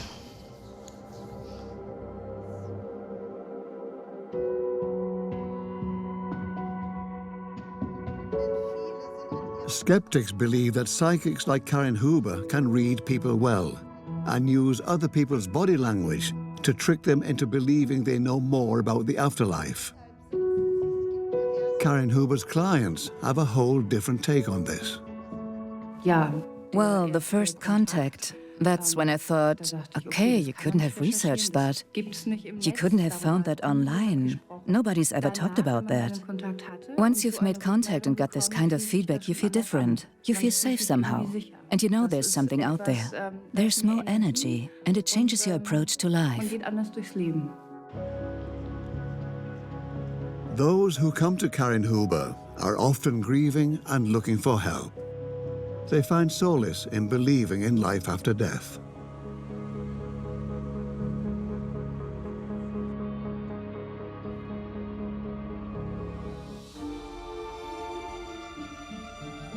Spiritism and natural sciences have been developing simultaneously, dividing people into two camps. There are those who believe in the afterlife, and there are those who believe in science, meaning they only believe in things that can be measured and proven.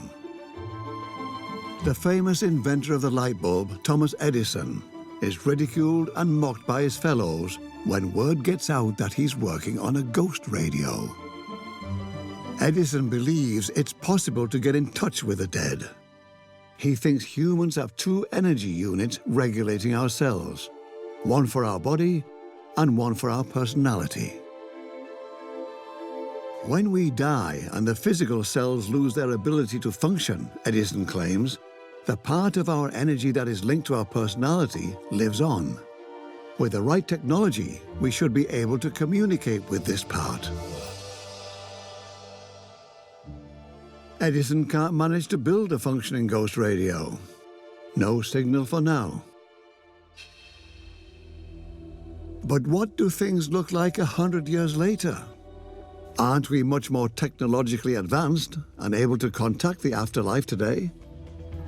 Ariana Gerhold, also known as Minky, is Berlin's most famous ghost hunter. She's heading to Grabowsee, 30 kilometers from Berlin, a former sanatorium for lung patients. People claim to have witnessed mysterious sightings time and again. In 1896, the first sanatorium for tuberculosis opens its doors in Berlin. The patients come here to recover from their disease, but many can't escape death. Minky seems to feel why the dead can't find peace. Some of the entities stuck in a place like this don't know how to get out. Maybe death came more suddenly than they thought, and that's why I feel a certain sense of sadness here in my chest.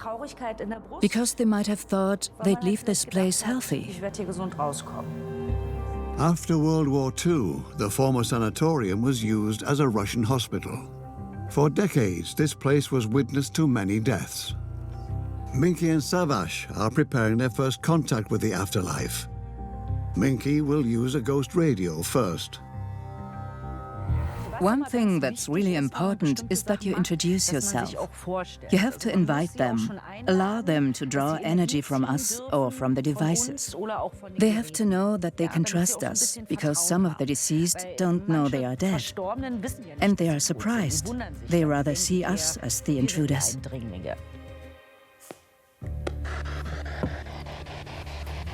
All right, hi, this is me. I'm Minky. I'm Savash.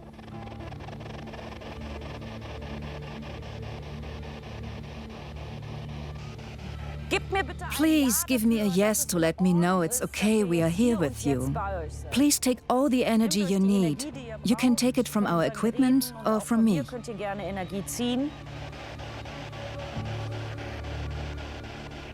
Is there anyone else with us?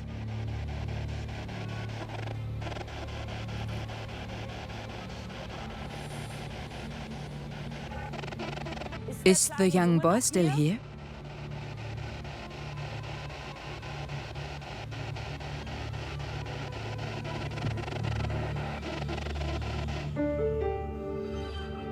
It's not just that Minky only feels the souls of the dead.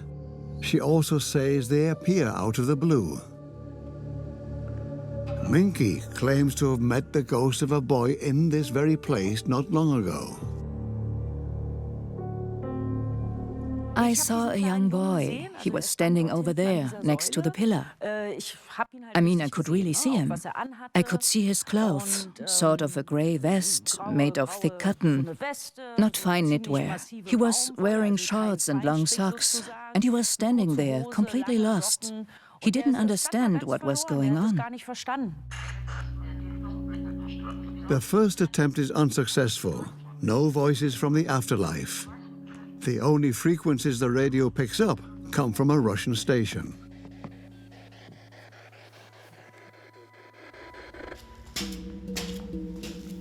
The Ghostbuster and her assistant keep on searching.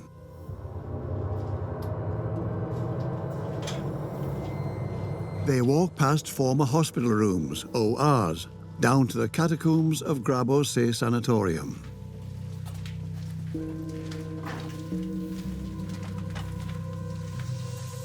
More than 100 years ago, the dead were laid out here.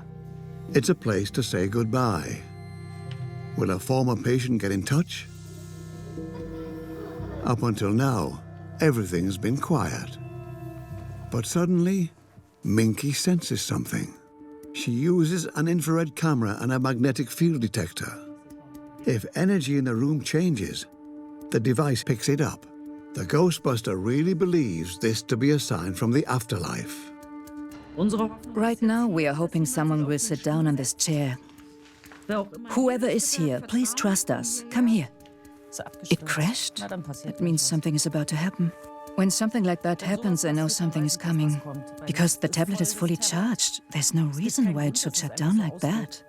To be honest, I have to say, it's turning off again. That's not normal. Come on, the thing is on. It's also new. As I've said before, I'm more neutral when it comes to these things. I'd check the technology first. I mean, it's not cold enough to blame any technological defects on the temperature.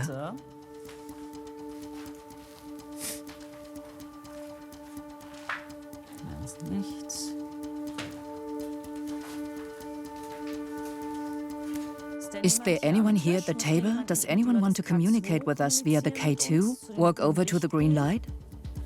And then something happens that nobody expected. The measuring device starts to flash. Look! Lights! And now it's also safe to say that someone messed with my camera.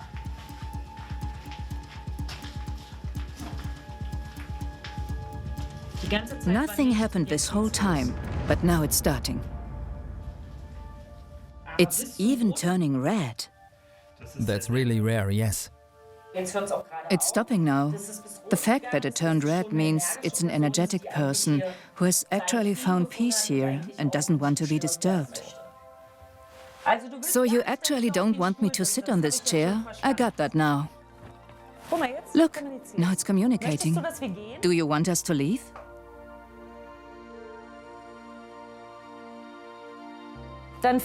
Go and find your peace. Thanks for playing along for a while.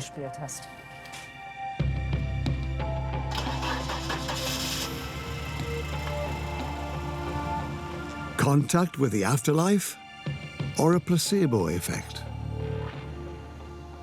The question remains, is there an afterlife? If we look at it from a scientific perspective, there is still not strong enough evidence either for or against for us to come to a firm conclusion. Certainly, for those humans who have strong beliefs, the evidence for the afterlife is non-negotiable. There certainly is somewhere that we go to after this life. We can provide explanations for almost every ghost sighting and eerie event. Paranormal phenomena are almost always a product of the mind. But we still don't know what happens to us when we die. Is there a life after death? Are there ghosts or angels? For now, it all comes down to what we believe.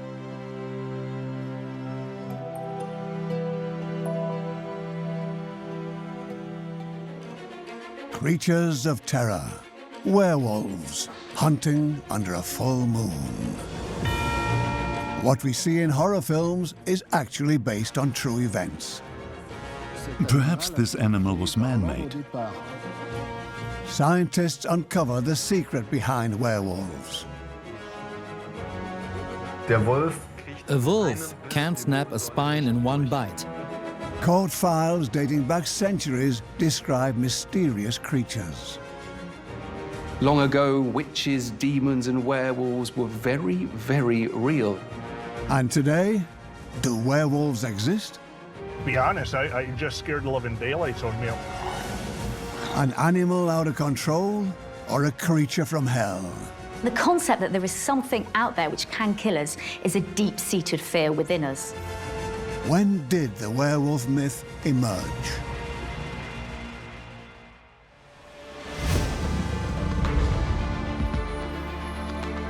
The great myths of mankind. Mysteries passed on over thousands of years. Inexplicable events, places shrouded in legend, and superhuman heroes. Even scientists are fascinated. Is there any truth to these ancient legends? Researchers across the globe are working hard to solve the greatest mysteries of our time.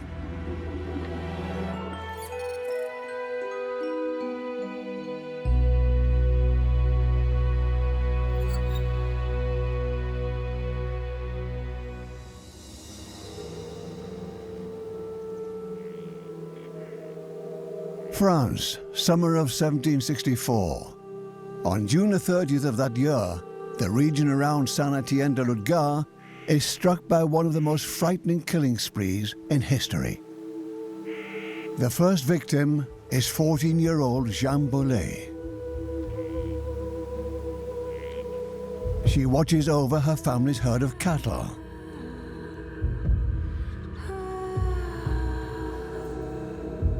But that day, something gets in her way.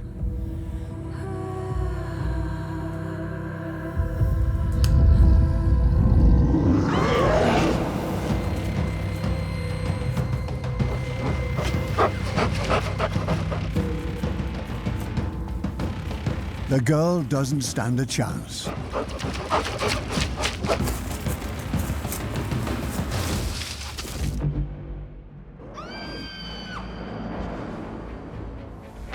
Her death is just the beginning.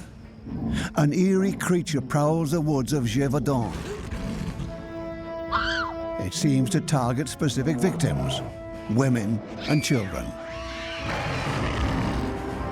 By the end of August 1764, 7 people had been killed. The authorities called the blood-hungry killer the Beast of Gévaudan, a creature nobody has ever seen before. To this very day, people in Gévaudan, a region between Auvergne and Languedoc, are still put off by what happened in the 18th century.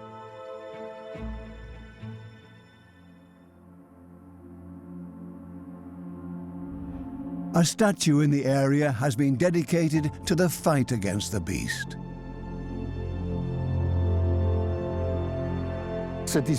My grandmother told me this story when I was a child, and of course, it scared me. Bernard Soulier is a writer and an expert in local history. Nobody knows the documents detailing the beast better than him. He believes what happened here was more than a typical animal attack. 2 things about this story are extraordinary. First, there were so many attacks on human beings. And second, nobody described the animal as a wolf. Another unusual fact, some of the victims are naked, and some have been beheaded.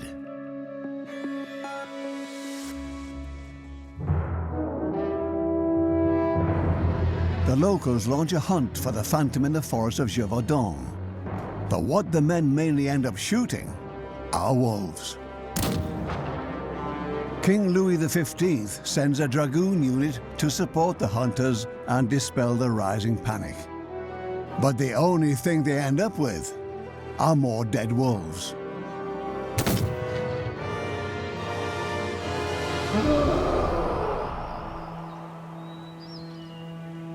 Meanwhile, the murders continue. And again, the only victims are children and women.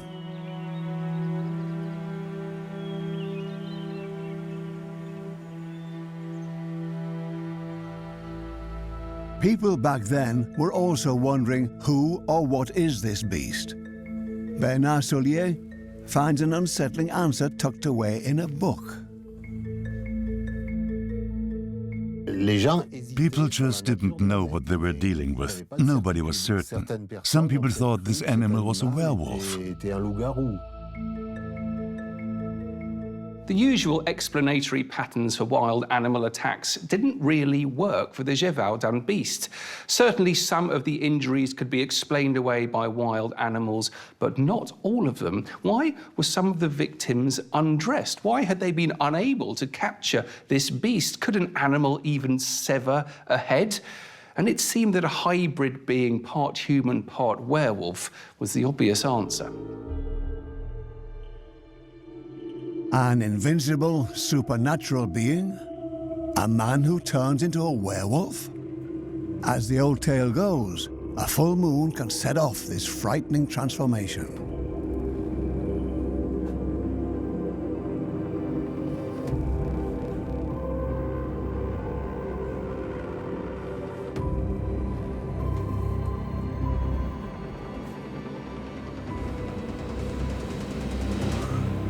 All of a sudden, fur grows all over his body, while the muscles grow beyond human proportions.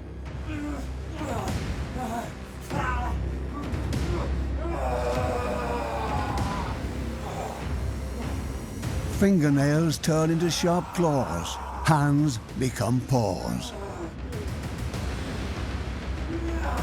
The final result is a dreadful hybrid creature, half man, half wolf.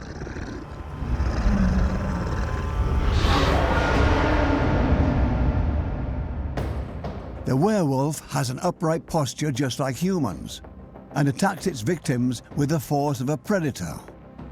Its bite can kill or infect the victims, who then carry their fate with them like a virus, eventually turning into creatures of the underworld under the light of the next full moon. The werewolf is an ideal figure of horror, partly because it reminds us of our animalistic side and the fact that we are only a few steps from reverting to it. But also, they are the embodiment of evil. They drink your blood, and they are only killable with a silver weapon, and therefore they are the ultimate monster. Werewolves, nothing more than a myth? Wisconsin, USA. According to woodman Steve Kruger, this is where the horror allegedly became reality. He was picking up roadkill on a November night in 2006. I passed a deer on 164 that was not on the list, so I stopped to pick it up, and it was about an 80-pound doe. But Steve is not the only one interested in the deer.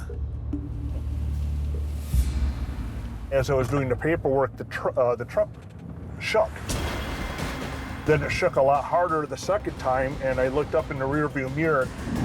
That's when I saw whatever it was, the thing reaching into the bed of the truck. Steve stares into the face of a dark, mysterious creature, a sight he hasn't been able to shake to this day. To be honest, I just scared the living daylights on me. I just stepped on the gas. It frightened me. It just frightened me because it was something I was not expecting to see. Steve immediately informs the local authorities. The case attracts media attention. They think they're dealing with an old suspect, the Beast of Bray Road. It's been seen in several places throughout Wisconsin since the 1930s. Judging by the description, it must be a werewolf. Our ideas about werewolves have mainly been based on horror movies.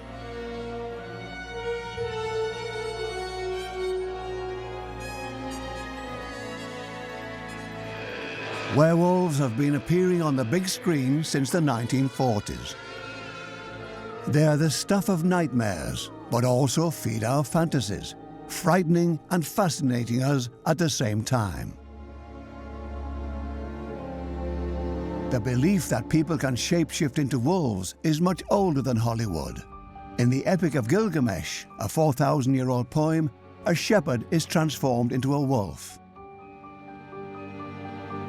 In about 700 BC, a man-turned-wolf is mentioned for the first time by the Greek poet Hesiod. Zeus is said to have punished King Lycaon by giving him a wolf's head. Roman author Titus Petronius adds the full moon as the trigger. But Nordic legends like Egil's saga also feature werewolves. The Germanic word ver or wer, signifying man, gives them their name, werewolves. Legends of the past are filled with a host of hybrids, like centaurs, minotaurs, or Pan. These characters are fictional, but to many people, they are real.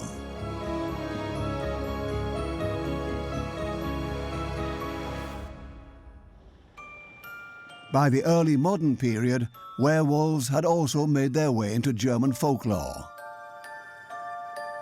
Historian Utz Anhalt is looking for their traces in Lemgo, in the northwest of Germany. The former Hanseatic town was one of the hotspots for witch hunts back in the 17th century. The city archives hold some of the best preserved trial records. Utz Anhalt searches the house where the mayor used to live. He's looking for a link between werewolves and the witch hunt. To the minds of the witch hunters, the transformation from human to wolf happened after a pact with the devil. That was one of the crimes in witch trials. The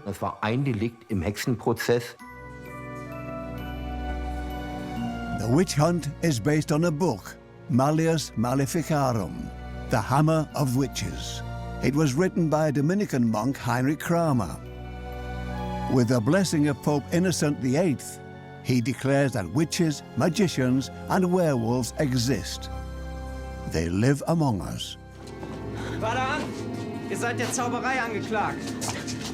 Driven by the church, the supposed allies of the devil are persecuted mercilessly.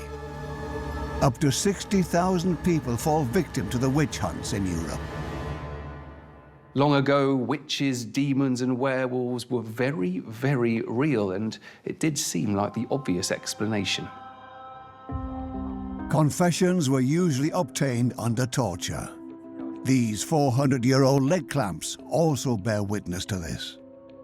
It has been designed to continuously increase the pain while the screws are tightened until the bones break eventually. And sooner or later, most of the victims were willing to confess anything their torturers wanted to hear just to make the pain stop.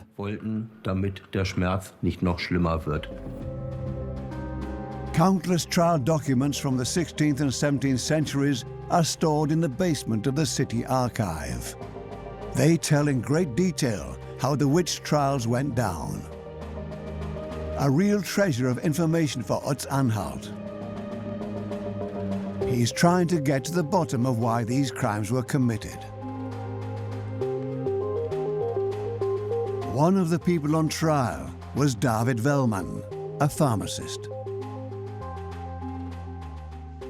This pharmacist was executed in 1669 for being a werewolf. He was charged with sorcery, murder by poisoning, and because he was said to have transformed into a wolf and to have flown from his pharmacy in Lemgo to his pharmacy in a town 10 kilometers from here. The court records reveal crucial details. Wellman was affluent. He had debtors. The real motive for the indictment, envy. The murder charge, manufactured. Dass ein Apotheker Kunden mit Pharmacists might, of course, poison their customers and kill them. But looking at the trial records, it's obvious that he didn't commit any crimes. He was the innocent victim of rumors and denunciations, which cost him his life in the end. Die ihn dann letztlich im wahrsten Sinne des Wortes den Kopf gekostet haben. Accused of being a werewolf, Velman doesn't have a chance.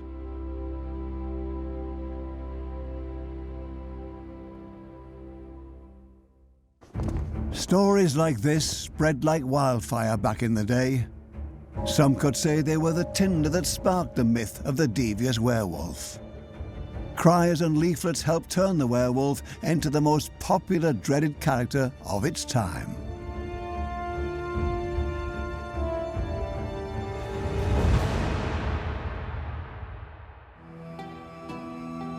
Hypertrichosis, also called werewolf syndrome, is a rare genetic defect that can make people look like wolves. It causes an abnormal amount of body and facial hair growth. In the 18th century, people with the condition were exhibited at fairs like monsters. Hypertrichosis is a very rare disease, and what's worse about it is that it cannot be hidden because it marks the face. So those who suffered from it would have known what it would have been like to be stared at and also to be taken advantage of, people trying to make money out of them. And what about those who witnessed it for the first time? Well, it would have been profoundly shocking, disturbing, and certainly very memorable indeed. And you can see why it could affirm people's pre-existing belief in werewolves. 250 years ago, the French become increasingly sure of one thing. The beast of Gévaudan is some sort of animal. All eyewitnesses agree on this. Louis XV therefore sends his best hunter, Francois Antoine, to the region.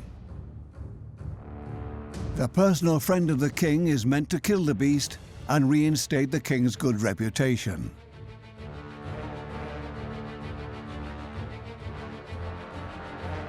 Antoine quickly determines there's no ferocious beast living in Gévaudan. It's just a wolf. After weeks of chasing the animal to no avail, he's finally successful. On the 18th of September, Antoine and his men kill a large wolf with several shots, despite the fact that the beast had never been seen in this area before. King Louis is content. He proudly presents the stuffed wolf at court. His message: the king has everything under control. The beast has been beaten. But the mysterious deaths in Gévaudan continue, and reports about the beast become increasingly creative. Ken Gerhard is a cryptozoologist. His field of research focuses on animals for whom little to no proof of their existence has been ascertained. One of the things we look at in the field of cryptozoology is that people have seen an unusual looking or an extraordinary individual of a known species. But in the heat of the moment, with their emotions stirring, they often misinterpret what they're actually seeing and build it up into a monster or something remarkable, when in fact there is a totally pragmatic and logical explanation. Eyewitnesses like Steve Kruger are key for Ken Gerhard's work. They meet up where Steve claims to have seen the werewolf.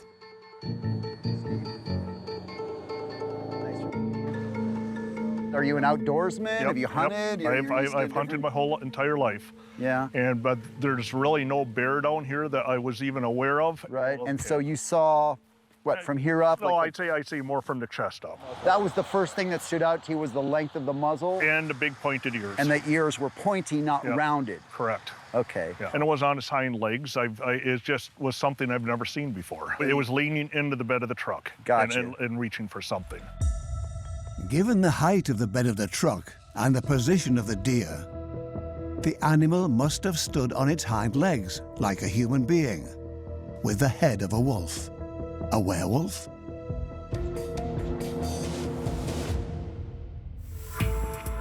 Ken Gerhard can also think of very natural explanations. As a wildlife investigator, I also, it's my job to kind of weigh different possibilities and options and stuff. So I just want to show you one picture, and if you dispel it, that's totally fine because it's just part of the investigation process. A bear with mange. Yeah. So sometimes bears can have a condition like mange, which makes them look very unbear-like, as you can see. Steve has enough experience to rule out a sick animal. It's the fantasy drawings that capture his attention. This one, I mean, the ears were turned more forward. Okay. What did Steve really see?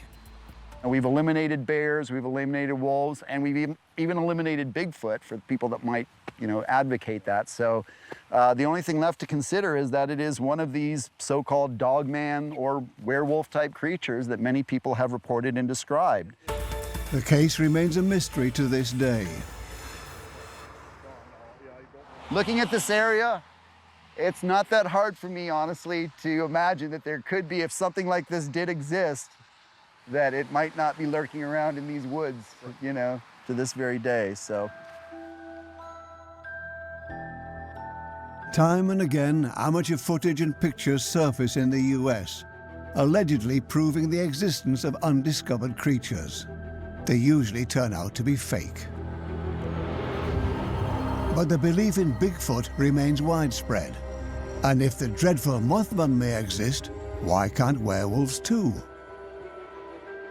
The United States was a country of pioneers and explorers from Europe who were experiencing a world the likes of which they had never seen before. Endless forests, mountains, and deserts. At the same time, they were meeting Native Americans who had their own mythology, and the myths of the Europeans and the Americans blended together. It's no wonder that this is a place of myth. This is where Sasquatch and Bigfoot and the Mothman come, and of course, werewolves.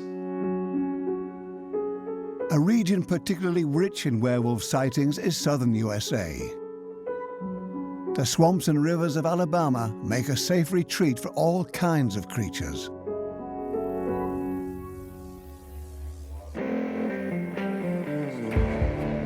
Doug Ward and his team have made it their mission to hunt these animals down. They are firmly convinced that the belief in werewolves is based on a real creature with flesh and blood. The cryptid, if we find it, we're more interested in documenting than to, shoot down and barbecue the damn thing. We want to find out what it is, if it exists, and bring that back to the scientific world. Doug documents all the reported sightings on his computer. Their most recent case took place at a river nearby. Whatever it is out there in the woods is killing small animals, and I'd like to know what that is and kind of remove one of them from that situation. When the men head out on their expeditions, they're prepared for the worst. Operating in the swamps is dangerous, not only because of the regular animals that live out there.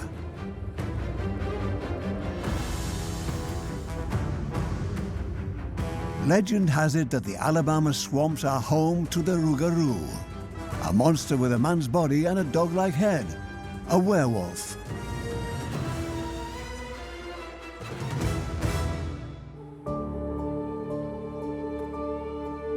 People often tell Doug Ward about the encounters they had with the rougarou, out in a lonely region covered by forests and swamps. The reason we're here is the local sightings, recent local sightings, and the fact that this creek takes us all the way down to the Alabama River. The Alabama River takes us down into the swamps of South Alabama and ties into Mississippi, Louisiana, all over the path that this thing supposedly travels. Doug meets his team member, Daniel Goggins. He lives near the river and is familiar with the story.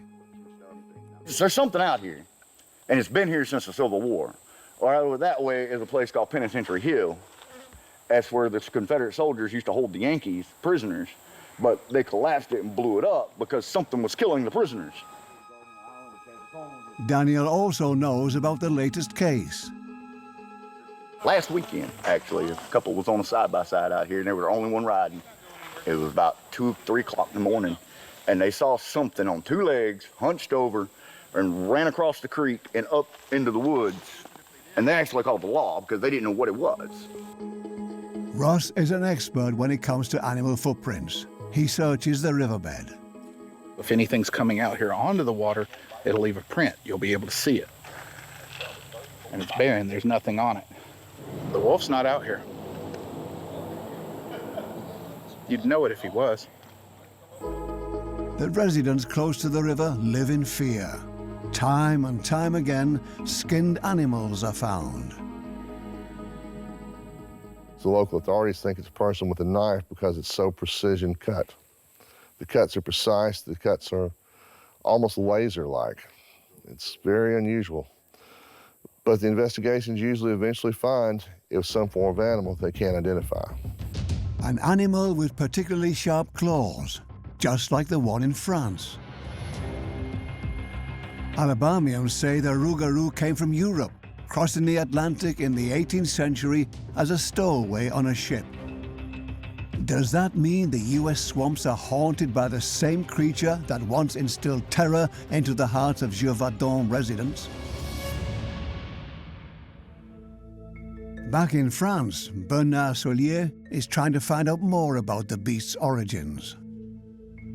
The only predators in France at the time that could have attacked people were wolves. There were no other animals that would have done that.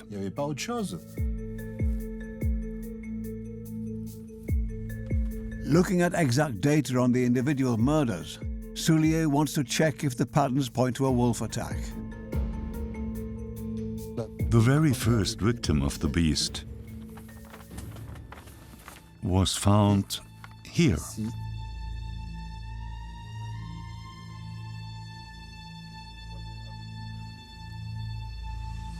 This map shows every deadly attack and the operational range of the beast.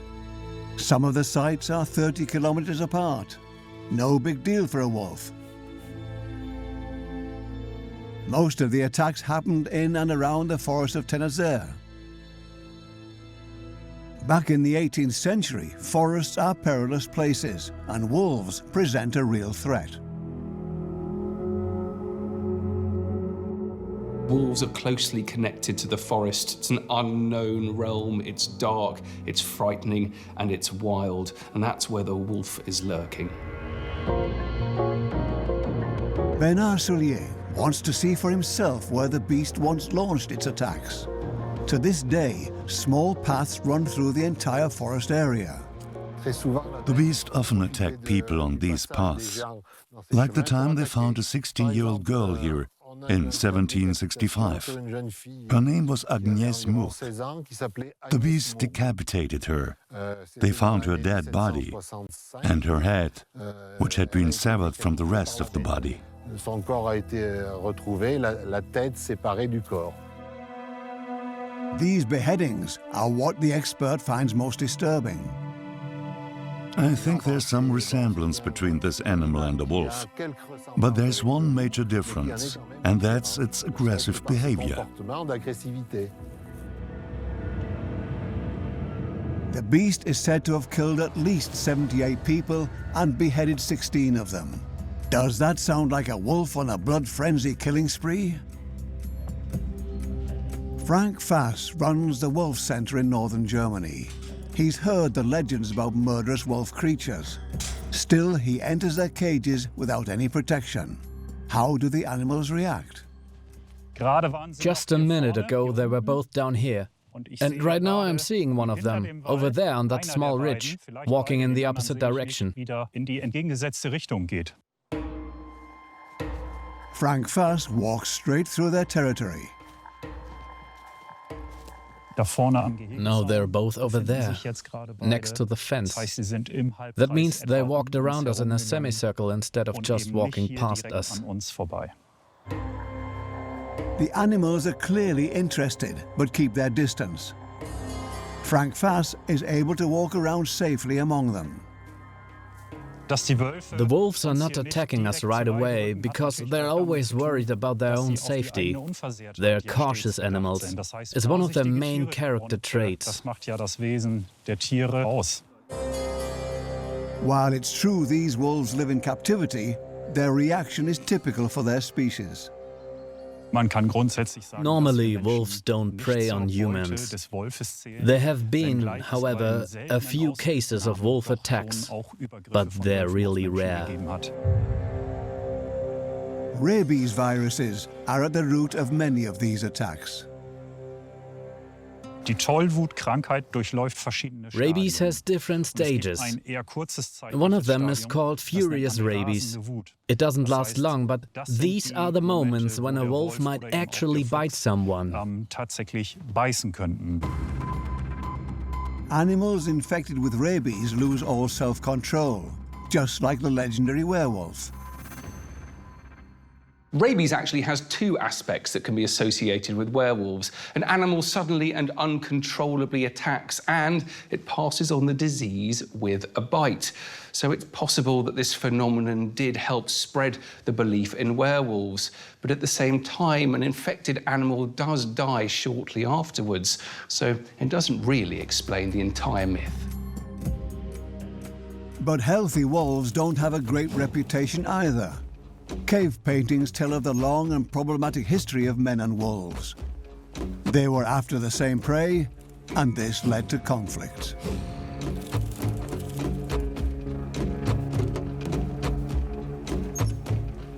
The wolf is a clever hunter, revered in many cultures.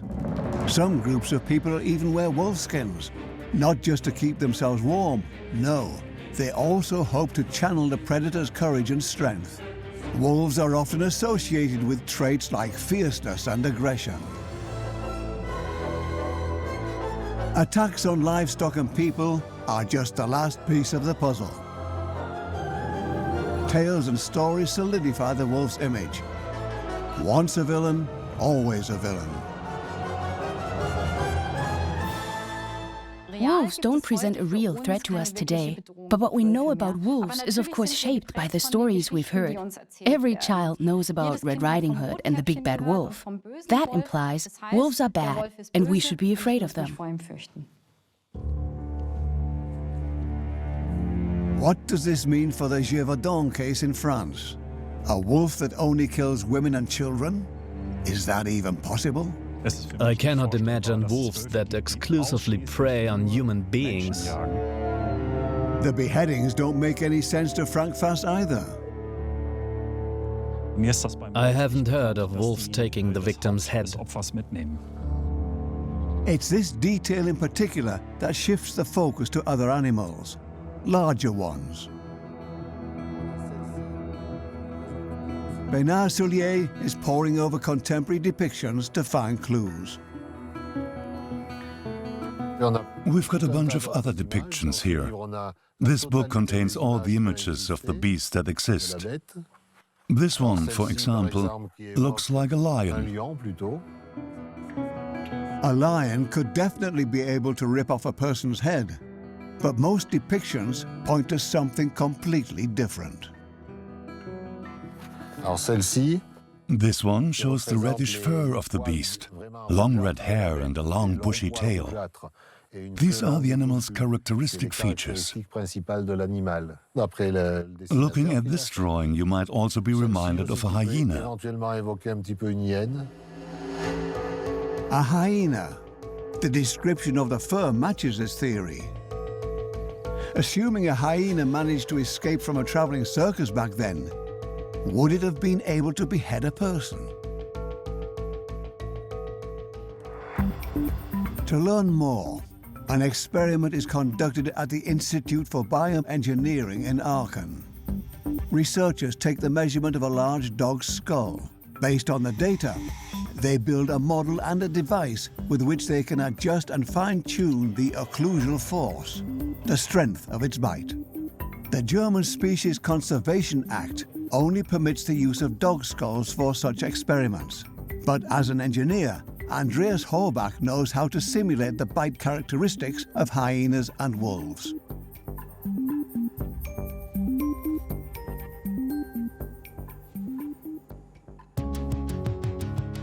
The Copenhagen Zoological Museum has calculated the maximum bite force of wild animals. A wolf bites with up to 770 Newton. A hyena can manage roughly 1,000 Newton.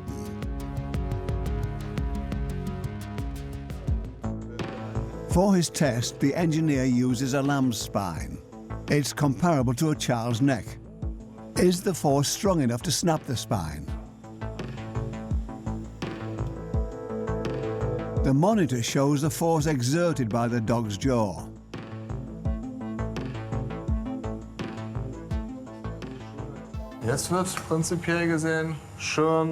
We're continuously increasing the pressure and the force. The pressure on the spine is rising. The force exceeds 700 Newton.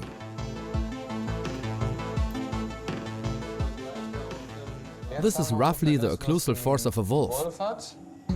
The spine can still withstand it. The machine keeps on increasing the force. At about 1000 Newton, we are at the bite force of a hyena. The spine still isn't breaking. At 1400 Newton, Andreas Horbach stops the experiment.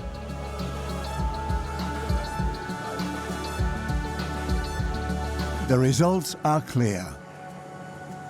This experiment has made abundantly clear that 1.5 times the bite force of a hyena is still not enough to break a spine. None of the animals that could have potentially gone on that rampage in Gévaudan could have possibly bitten off a human's head. Something else must have caused that damage. The occlusal force is not the determining factor for whether a wolf or a hyena can snap a spine. It rather comes down to how long they've worked on it, have moved it around, pulled on it, and how much time they've had. Bernard Soulier thinks he knows why the hyena is a recurring theme in the depictions. You have to know that back then every unknown animal, every wild animal people didn't immediately recognize was a hyena, because people didn't know as much about animals as we do today.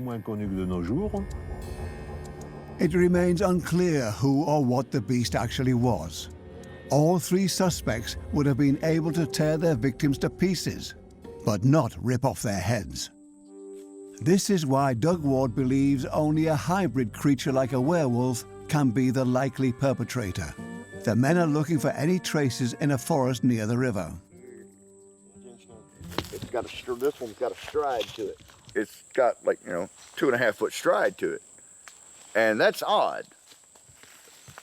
Unless it's a person jumping around out here making this track.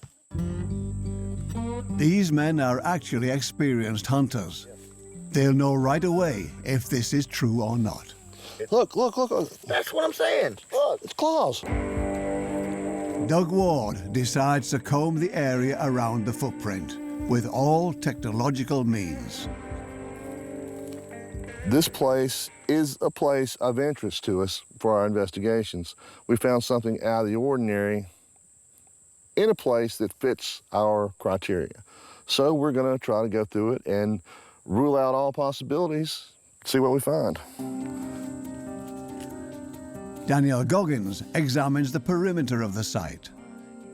It appears it came through this opening and went straight that way, whatever this was. The men build a high-tech trap in the middle of the forest. They want to lure the beast in using sweet fragrances.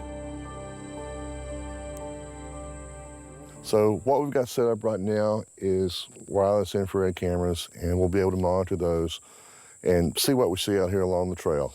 We can see in the dark for probably about 25 foot. So from here to that game trail, we should get a clear view of whatever is going on. The hunters are driven to get any form of proof they can, even though they know their endeavor is a long shot. One of the reasons I think a lot of evidence has not been found out in the field is because this is like a lightning strike. Most people who run across something are not prepared to deal with it. We've done this for years and years and years, and us actually finding something that turns out to be not easily disprovable is rare. The werewolf hunters are convinced that the rougarou really roams their forests and swamps, despite the fact that once again, they came up empty-handed.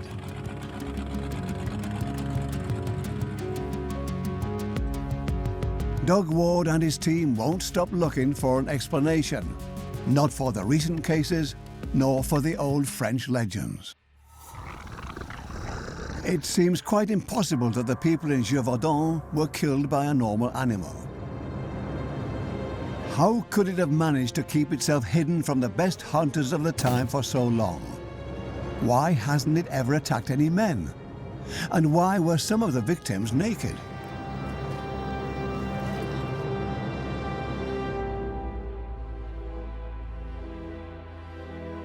The only explanation left is that the series of murders starting with Jean Boulet happened at the hand of another beast. A human being.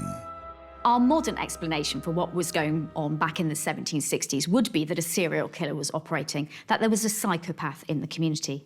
And certainly some of the explanations for what happened with the Gévaudan beast story is that it was a human. Could a human be behind the werewolf legend? Relying on the Rougarou myth, Doug Ward and his fellows are trying to shed light on the issue on a cemetery in Selma, Alabama. This spot here is different than most places in Alabama and most places on Earth.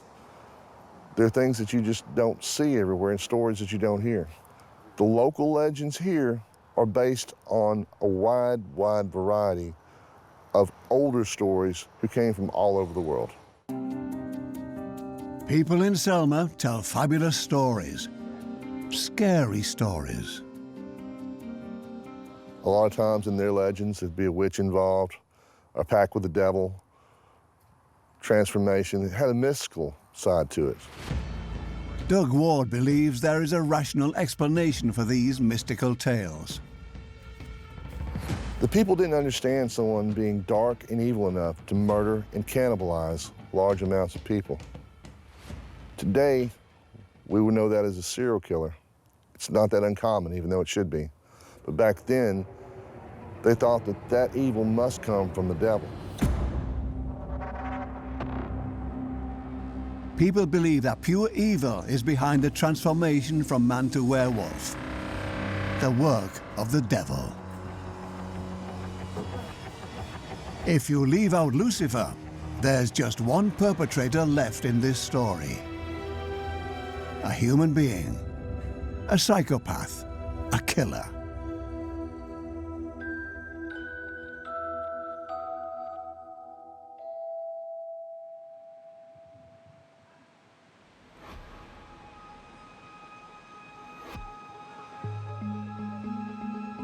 Bedburg, near Cologne, Germany. The most famous serial killer to have also been convicted as a werewolf came from here. He is said to have committed heinous crimes back in 1589. Historian Utz Anhalt wants to know what's behind this case. In diesem Waldgebiet soll Peter Stuba, der bekannteste Werwolf. Peter Stuba, the most famous werewolf in history, is said to have committed his atrocious crimes in this forest. He confessed to killing 16 people, mainly children, and to eating them, hungry for their flesh. He also admitted to having killed and eaten livestock and to committing incest with his own daughter.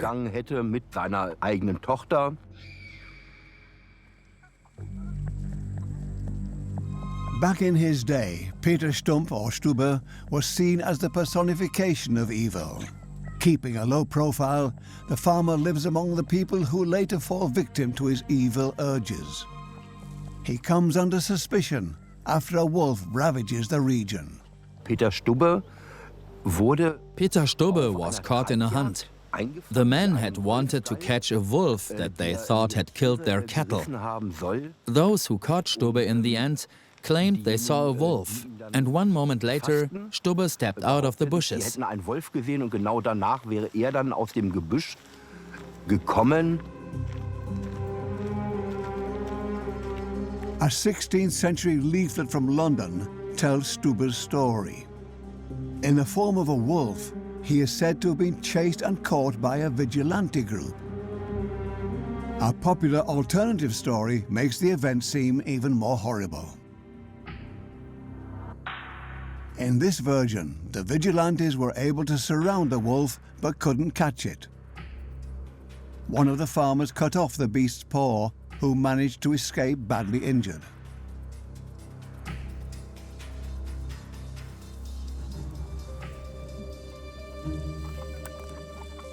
The wound Stuba suffered as an animal is said to have transferred to his human shape. The farmer is missing one of his hands.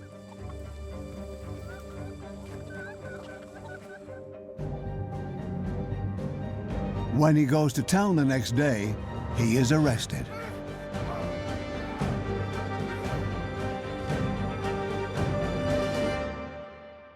In prison, Stuba confesses all his crimes. He's sentenced to death. The leaflet describes the punishment at great length. They broke his arms and legs so they could wind them into the spokes.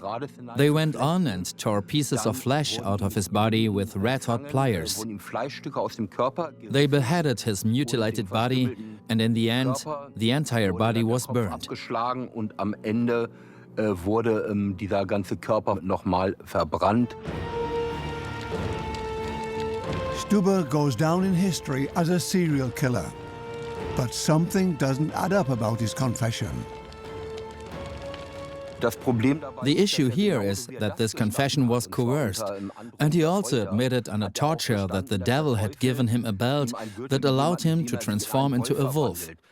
Looking at this, we can't just say, okay, let's take the parts that might have been real, and they are true, and the other parts that seem unrealistic aren't.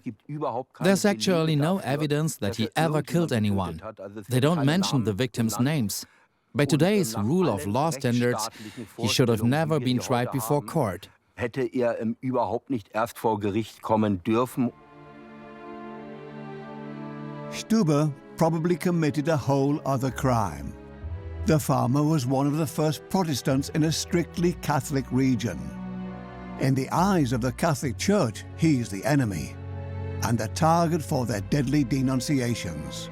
Executing him for being a werewolf might have been a symbolic act, a sign that there's only one true religion. The church adopted stories of werewolves to try and keep people in line. So, as a man, if you misbehaved, if you made a pact with the devil, then you could become a werewolf. And this was the ultimate sanction to make sure that people stayed in line. The case in Gévaudan in France is different. The victims and their injuries are real. Is the same true for the beast?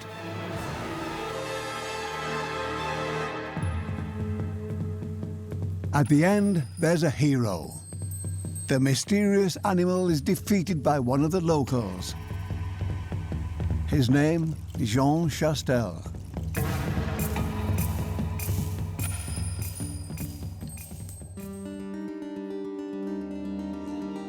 The killer of the beast is still commemorated to this very day. Jean Chastel was a villager, a farmer. There was nothing special about him, but he was an excellent hunter. Hormis le fait qu'il était un réputé très bon chasseur.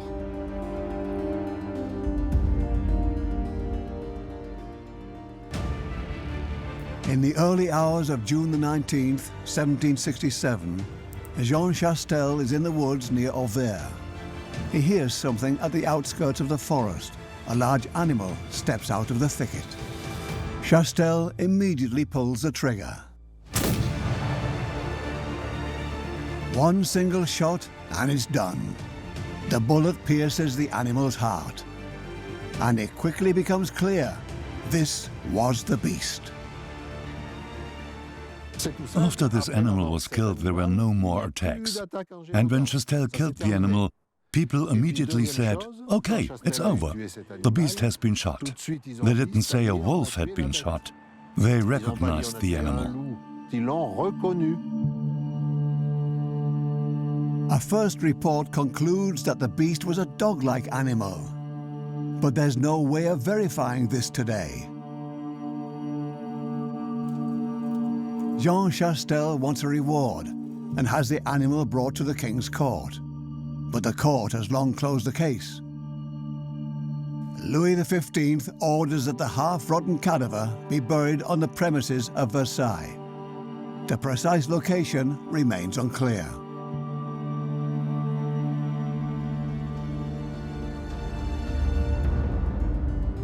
So too does the role played by the story's hero, Jean Chastel. The hunter becomes suspicious. Maybe the beast really was a dog. A hound, to be exact. Les chasseurs de loups du XVIIIe siècle. The wolf hunters of the 18th century would catch young wolves and crossbreed them with hounds. They wanted to breed animals for greater endurance, more resilience, more strength. Such a hybrid might not fear people and could even readily attack them.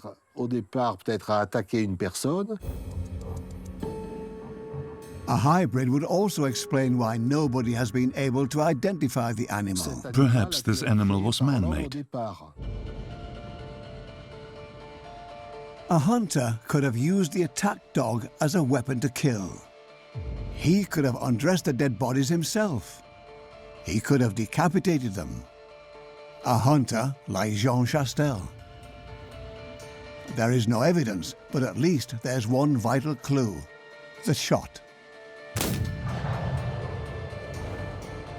A reconstruction reveals that Chastel was about 20 meters away from the animal. Far too great a distance to make a precise shot with a 17th century weapon.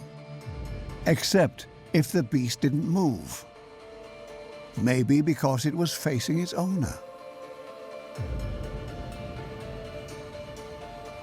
If that's true, the hunter would have sacrificed his animal to save himself.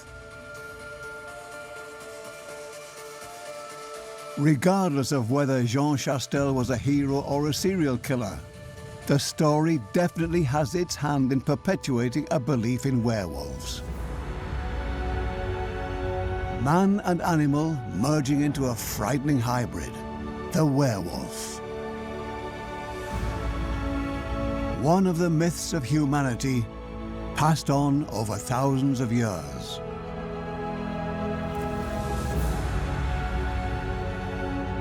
Religious madness, disturbing diseases, and a primordial fear of wolves make our imagination run wild. An encounter with a werewolf? Unlikely. Maybe on the big screen. And only under a full moon.